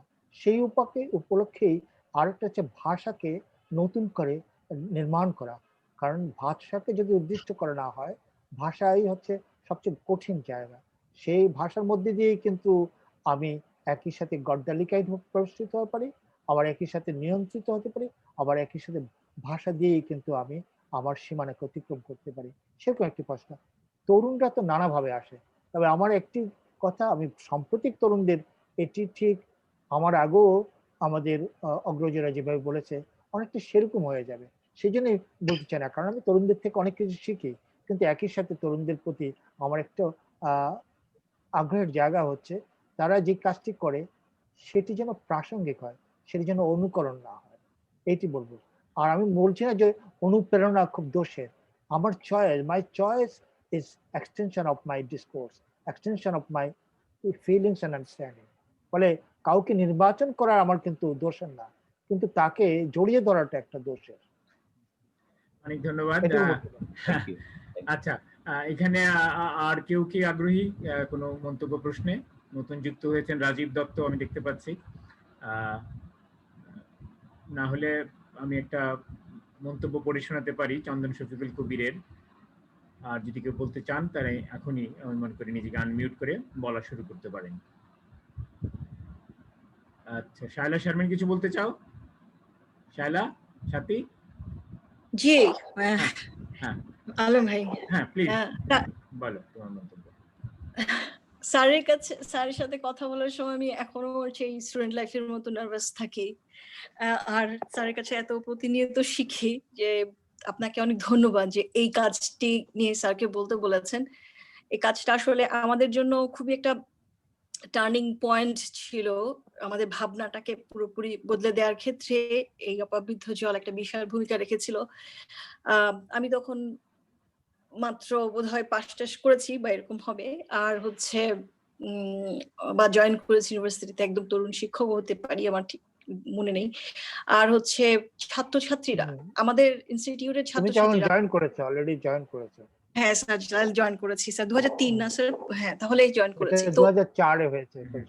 তাহলে স্যার আমি জয়েন করেছি, বলো। কিন্তু তখন যেটা আমাদের সমস্যা ছিল সেই সময়, যেমন আমাদের আপনারা স্যার যে মানে বলছেন যে আধুনিকতার যে পেডাগজি, সেটা আপনাকে যেভাবে করে প্রভাব ফেলেছিল, আমাদেরকেও কিন্তু সেটা তো ভীষণভাবে আমাদের উপর ডমিনেট করতো। সেই সাথে আমাদের কিন্তু আরেকটা ব্যাপার তৈরি হয়েছিল, সেটা হচ্ছে যে আমরা দেখতে পাচ্ছিলাম অনেক রকম কাজ হচ্ছে পৃথিবীতে, আমাদের মধ্যে যে কনফিউশন ছিল, আমরা প্রচন্ড একটা কনফিউজড একটা মানে কন্ডিশনের মধ্যে ছিলাম, যেখানে আসলে মাহবুব ভাই, লিপি আপারা এটা অতিক্রম করে ওনারা অনেক কাজ করে ফেলেছেন, আমরা তখনও করতে পারিনি বা বুঝছি না। এই সময় এই কাজটি আমাদের জন্য একটা বিশাল মানে একটা, আমরা যেটা ছবি দেখি, ইমেজ দেখি বিভিন্ন মিডিয়াতে এখানে সেখানে আমরা প্রত্যক্ষভাবে আমাদের চোখের সামনে দেখছি যে একটা মাল্টিডিসিপ্লিনারি কাজ হচ্ছে, এবং অনেক রকম ভাবনা, বিশেষ করে যে রিসার্চের কথাগুলো বলছেন, কি করে আপনি আর্কাইভের ম্যাটেরিয়াল গুলোকে আপনি নিয়ে আসছেন এবং সেগুলোকে আপনি কালের সাথে সম্পৃক্ত করছেন, সেখান থেকে বিশেষ করে যে ম্যাটেরিয়াল গুলো নিয়ে যে আপনি এক্সপেরিমেন্ট গুলো করছিলেন, তারপরে ম্যাটেরিয়াল গুলো যেখানে মেটাফরে পরিণত হচ্ছে, সেই মেটাফর, বিশেষ করে এই যে জলের যে মানে পাত্রটা যেটাতে ওরা পানি খায়, সেটা যে যখন একটা মেটাল কাস্টিং এ গিয়ে একটা কেমন গলা কাটা একটা হাঁসের মতো, আমার কাছে মনে হয় এরকম একটা ইমেজ একটা জায়গায় আসলো, তখন সেটা এতটা তীব্রভাবে যে আমাদেরকে আসলে টোটাল বিষয়টার মধ্যে উপলব্ধি করতে সাহায্য করেছিল। আমি যেটা বুঝেছিলাম সেই সময় যে আসলে শিল্প কি করে আসলে মানুষকে মানে সব মানুষকে, শুধু শিল্প শিক্ষার্থী, আর্টিস্ট বা যারা শিল্প বোঝে তারা না, সাধারণ মানুষদের সাথেও তখন আমাদের অনেক ইন্টারাকশন ছিল। আমরা আসলে ওই সময় বারবারই যাচ্ছিলাম ওই জায়গাটাতে, এবং ওই প্রদর্শনীতে আমরা দেখছিলাম যে মানুষ যে জিনিসটা ভুলে যাওয়ার বিষয়, যে জিনিসটা মানুষ, আমাদের মধ্যে অনেক কনফিউশন ছিল। আমরা জানি যে আমাদের ভাই বোনদেরকে তখন সন্ত্রাসী বলা হতো, বা অনেক রকমের পলিটিক্যাল একটা কর্নার কন্ডিশনে তারা পড়েছিল, তাদের নিয়ে আমাদের অনেক কনফিউশন ছিল। সেই সমস্ত জায়গা থেকে একটা মানবিক দৃষ্টিভঙ্গি থেকে যেমন তাদেরকে আমরা দেখেছি, তারপর নতুন করে তাদেরকে আসলে বোঝার ব্যাপারটাও কিন্তু আসলে একটা শিল্পকর্ম যে তৈরি করতে পারে, এই কাজটি আমাকে সেভাবে বুঝিয়েছিল। সো স্যার, আপনাকে আমি অনেক ধন্যবাদ জানাচ্ছি। আমি আসলে প্রশ্ন করব না, যদি আমার অনেক প্রশ্ন আছে। ঠিক আছে, না সময় বেশি নেই আসলে, আমাদের আর 10 মিনিট সময় আছে। থ্যাংক ইউ স্যার এই কাজটা নিয়ে আসার জন্য। আচ্ছা, তো তোমার এই জিজ্ঞাসাটা সুবাদে একটা মন্তব্য এসেছে, আমি সেটাই পাঠ করে শোনাচ্ছি আমাদের শিল্পী ঢালিয়াল মামুনকে। চন্দন শফিকুল কবির লন্ডন থেকে লিখেছে এই সন্ত্রাসী কথাটাকে নিয়েই, আমার মনে হয় এখানে কোথাও হয়তো একটা ভুল বোঝাবুঝি হয়েছে। ও বলছে যে একটি জনগোষ্ঠী শাসকের তথাকথিত উন্নতির কোপে ভৌগোলিক সাংস্কৃতিক আধিপত্য একটি বৃহৎ জনগোষ্ঠীর স্থানচ্যুতির অমানবিক পরিস্থিতির সাথে অন্যান্য বিষয়কে আশ্রয় করে অসাধারণ শিল্পকর্ম সৃষ্টির জন্য। জানতে চাই, এইখানেই তার জিজ্ঞাসাটা, পার্বত্য জনগোষ্ঠীর সংগ্রাম আন্দোলনকে সন্ত্রাসী কার্যক্রম বলে চিহ্নিত করাও একটি রাজনীতি, সন্দেহ নেই, কিন্তু আপনারও পার্বত্য জনগোষ্ঠী আন্দোলন সংগ্রামকে সন্ত্রাসী মনে করার যুক্তি কি একই নাকি ভিন্ন? আর এ জাতীয় বিধ্বংসী উন্নয়নকে আমরা কিভাবে দেখতে পারি? আমার মনে হচ্ছে যে আপনি আপনার উপস্থাপনা একবার সন্ত্রাস শব্দটা ব্যবহার করেছিলেন, এটাকেই বোধহয় চন্দন ধরে নিচ্ছে যে আপনি পাহাড়ি জনগোষ্ঠীকেই সন্ত্রাসী জনগোষ্ঠী হিসেবে চিহ্নিত করেছেন। এটা যে সম্পূর্ণ উল্টো, বিপরীত একটি শক্তিকে বলা হচ্ছে, ব্যাপারটা কি তাই নয় মামুন ভাই? হ্যাঁ। আপনি এটা আনমিউট করে নেন। আমি বলছিলাম একটি বেসিক্যালি একটি সন্ত্রস্ত বাস্তবতা সেখানে বিরাজ করছিল। অ্যাকচুয়ালি আমি এইটা তো বলার অপেক্ষায় রাখে না। আমি যখন এই ধরনের কাজ করি সেখানে ওই জনপদকে সন্ত্রাসী বলে অভিহিত করব, এটি তো বলা অপেক্ষায় রাখে না, প্রশ্নই আসে না। বরঞ্চ এর বিপরীতটাই আমি হয়তো মিন করার চেষ্টা করেছি। আরেকটা বলছি, পুরো বাস্তবতাটার মধ্যে যারা ওখানে বাস করেন, কিংবা আপনি হয়তো বুঝতে পারবো না, কিন্তু তারা একটি সন্ত্রস্ত বাস্তবতার মধ্যে বাস করে। ওখানে আপনার কথার মধ্যে ছিল এর ফলে সন্ত্রাসের জন্ম হয়, এরকম একটা কথা ছিল আর কি আপনার উপস্থাপনা। তো এটা কার সন্ত্রাস তো সহজেই বোধগম্য, কাদের সন্ত্রাস এখানে জন্ম হয়। আমি কিন্তু কাউকে ওখানে উল্লেখ করে এটা ভাববার তো কোনো অবকাশই নেই যে আমি এইভাবে চিহ্নিত করব। আচ্ছা, আমার মনে হয় যে চন্দন তোমার প্রশ্নের জবাব পেয়ে গেছো। চন্দন আবারও লিখেছে, ঔপনিবেশিক উত্তর ঔপনিবেশিক যুগে ক্রমাগত ঐতিহ্য জ্ঞান ধ্বংসের মূল এজেন্ডা পালনে উন্নয়ন প্রজেক্ট এর জলমগ্নতা, জলসংস্কৃতিকে অপাবৃদ্ধ নামকরণের রাজনীতিটা তথা জ্ঞান দৃষ্টিভঙ্গি সম্পর্কে জানতে চাই। এটা হয়তো গুরুত্বপূর্ণ একটা প্রশ্ন। এটাকে অপাবৃদ্ধ নামকরণের রাজনীতিটা সে জানতে চাইছে। আমি অপাবৃদ্ধ জল এর পরে কিন্তু একটি আশ্চর্যবোধক চিহ্ন আছে। আমি ঠিক এরকম একটি পেন্টিং করে খুব মহা বিপদে পড়েছিলাম বহুকাল আগে। সেটিও একটি 31st নাইটে ঢাকা ইউনিভার্সিটি ক্যাম্পাসে একজন নারীর অবমাননা। তো সেটির নাম দিয়েছিলাম একটি তুচ্ছ ঘটনাকে নিয়ে চিত্রকলা। তারপরও আশ্চর্যবোধক চিহ্ন ছিল। ফলে এখানে একটি জল অপাবৃত, জল তো অ্যাকচুয়ালি অপাবৃত। যেভাবে আমরা ক্যামেরা দিয়ে ছবি তুলি, ছবি ইমেজ এর পিছনে যে ক্যামেরা পার্সন থাকে তার দৃষ্টিভঙ্গি, সেই কিন্তু গেজটা নির্মাণ করে তার নির্দেশে। ইভেন সে যদি একেবারে র্যান্ডাম ছবি তোলেন, তথাপিও তার ভিতরকার তার যে সে যেভাবে নির্মিত হয়েছেন কিংবা তার মধ্যে যে বয়ানগুলো হাজির থাকে, তা কিন্তু খুব সহজভাবেই সেটি ক্যামেরার চোখ দিয়ে দেখতে শুরু করে। ফলে যেভাবে একটি ইমেজকে মধ্যে একটি গেজ নির্মিত হয়, এখানেও আমি জলকে সেভাবে ব্যবহার করেছি যে আসলে কি অপাবৃদ্ধ জল কি পাপবিদ্ধ নয়? এখানে এই যে জলটা হাজির হয়েছে, উপস্থিত হয়েছে, যেটির মধ্যে সেরেনিটি তৈরি হয়েছে, একটা বিউটিফুল ল্যান্ডস্কেপ তৈরি হয়েছে। অ্যাপারেন্টলি আমরা যেটা দেখে হয়তো সুইজারল্যান্ড কিংবা আমাদের যে কলোনিয়াল সাইকেল রয়েছে, আমরা যত সুন্দর মানে নিসর্গ ভ্রমণ রয়েছে এই পৃথিবীতে, তার সাথে তুলনা করে থাকি। কিন্তু এই জল কি সেই জল? এই জল কি সত্যি অপাবৃত? এর সাথে কি পাপ নেই? তো নেই। আমি এরকম জায়গা থেকে একটা টাইটেলটা দেওয়ার চেষ্টা করেছি। এখানে তাহলে চিহ্নবিদ্যার আলোকে বলা যেতে পারে আশ্চর্যবোধক চিহ্ন পরিবর্তে যদি প্রশ্নবোধক চিহ্ন থাকতো, তাহলে কি কোন রকম হেরফের হতে পারতো, অর্থের বা তার সূক্ষ্মতাকে হারিয়ে যেত? না, প্রশ্নবিদ্ধর প্রশ্নটা আমি করতে চাইনি, এই কারণে যে প্রশ্ন করলে তো আবার একটা ডেফিনিট অর্থ তৈরি করে দেওয়া হচ্ছে। আমি সবসময় কিন্তু আমার শিল্পকর্মের মধ্যে দিয়ে আমি দর্শকের একটা স্পেস রাখতে চাই, বা কিন্তু যা তাদেরকে এঙ্গেজ করতে চাই। আমি আমার ভাবনাকেই তাদের উপর চাপিয়ে দিতে চাই না। আমি এই আশ্চর্যবোধক চিহ্নের মধ্যে দিয়ে তাদেরকে এঙ্গেজ করি, তাদের ভাবনাকে আসলে সম্পৃক্ত করতে চেয়েছি। আমি যদি প্রশ্নবিদ্ধ করতাম, তাহলে তো প্রশ্নবিদ্ধ সরাসরি অর্থটা তৈরি হয়ে যেত। না, প্রশ্ন ছুড়ে দেওয়া হতো, তার নানা রকম অর্থ আসতে পারতো, উত্তর আসতে পারতো তারা হয়তো বা আর কি। না, সেইটি আশ্চর্যবোধক আমি জানি না প্রশ্নই। এখন এই চিহ্নেরও একটা রাজনীতি থাকতে পারে, সেটা শফিক উল গনি স্বপন ভালো বলতে পারবে। ও কোন রাজনৈতিক দৃষ্টিকোণ থেকে দেখছে, ওর গেজটা কি, হুম। সেইটা আমি জানি না। ও যদি ব্যাখ্যা করে বলে যে ও আসলে কোন উপলব্ধি থেকে এই প্রশ্নটি করেছে, তাইলে হয়তো বা আমি কথাটি বলতে পারব। আচ্ছা, না আমাদের আর খুব বেশি সময় নেই, মিনিট 5 দেখি এখানে আর যারা আছেন তারা কি কিছু বলবেন, আরো কিছু বলার রয়েছে? তা না হলে আমি ওই লাইভে দুই একটা সাধারণ মন্তব্য এসছে, আমি অন্তত এই মন্তব্যগুলো একটু পড়ে শুনিয়ে দিতে পারি দ্রুত আর কি হালিয়াল মামুনকে। ফারহানা প্রিয়া আপনার ছাত্রী হবে সে লিখেছে, অনেকদিন পর স্যারের কথা শুনতে পাচ্ছি, অনেক অনেক শ্রদ্ধা প্রিয় স্যারের জন্য, অনেক ধন্যবাদ বিস্তারকে। শাওন চৌধুরী লিখেছে, অনেকদিন পর স্যারকে দেখছি, স্যারকে প্রণাম, ধন্যবাদ বিস্তারকে।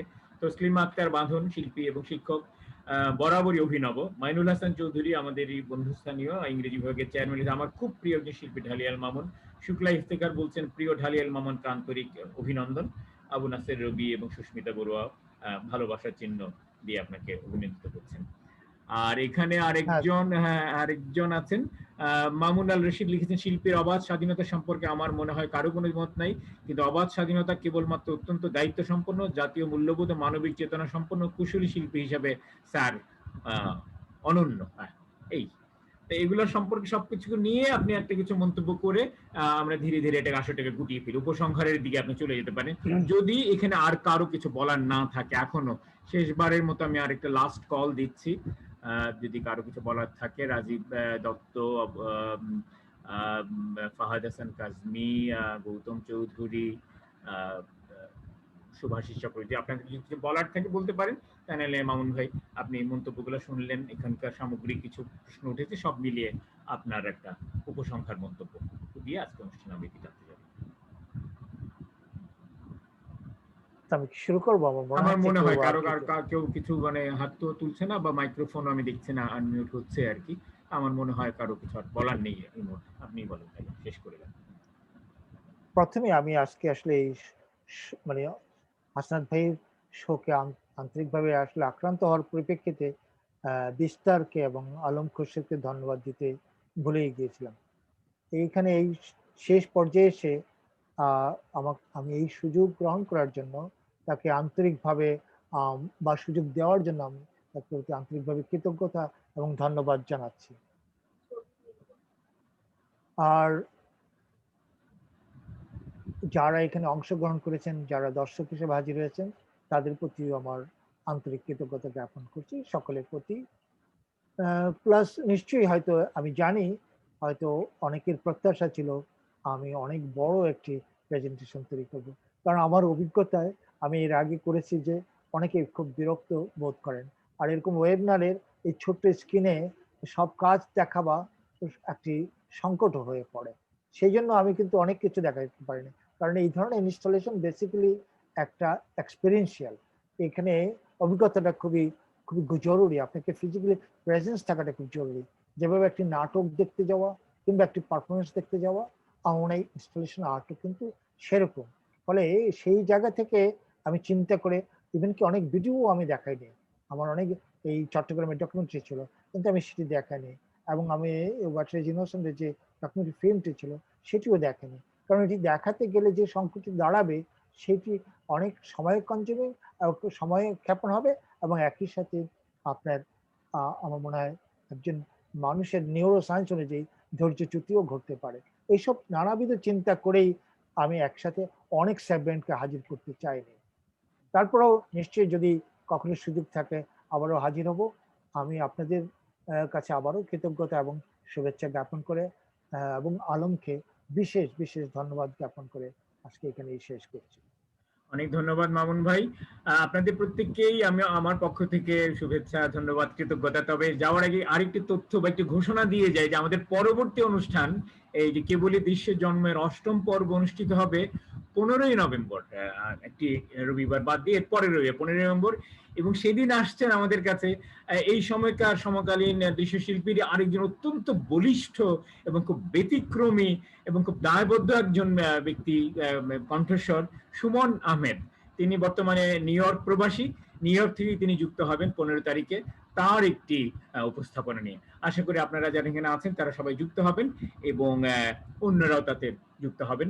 15ই নভেম্বর রবিবার সন্ধ্যে 7:30টায় নিউ ইয়র্ক প্রবাসী আমাদের খুব প্রিয় শিল্পী সুমন আহমেদের উপস্থাপনা দেখার জন্য। ততদিন ভালো থাকবেন, সুন্দর থাকবেন, সুস্থ থাকবেন। শুভরাত্রি। তো আলম তাহলে বিদায় নিচ্ছি। হ্যাঁ, সবাইকে শুভরাত্রি আরো একবার। ওকে, শুভরাত্রি।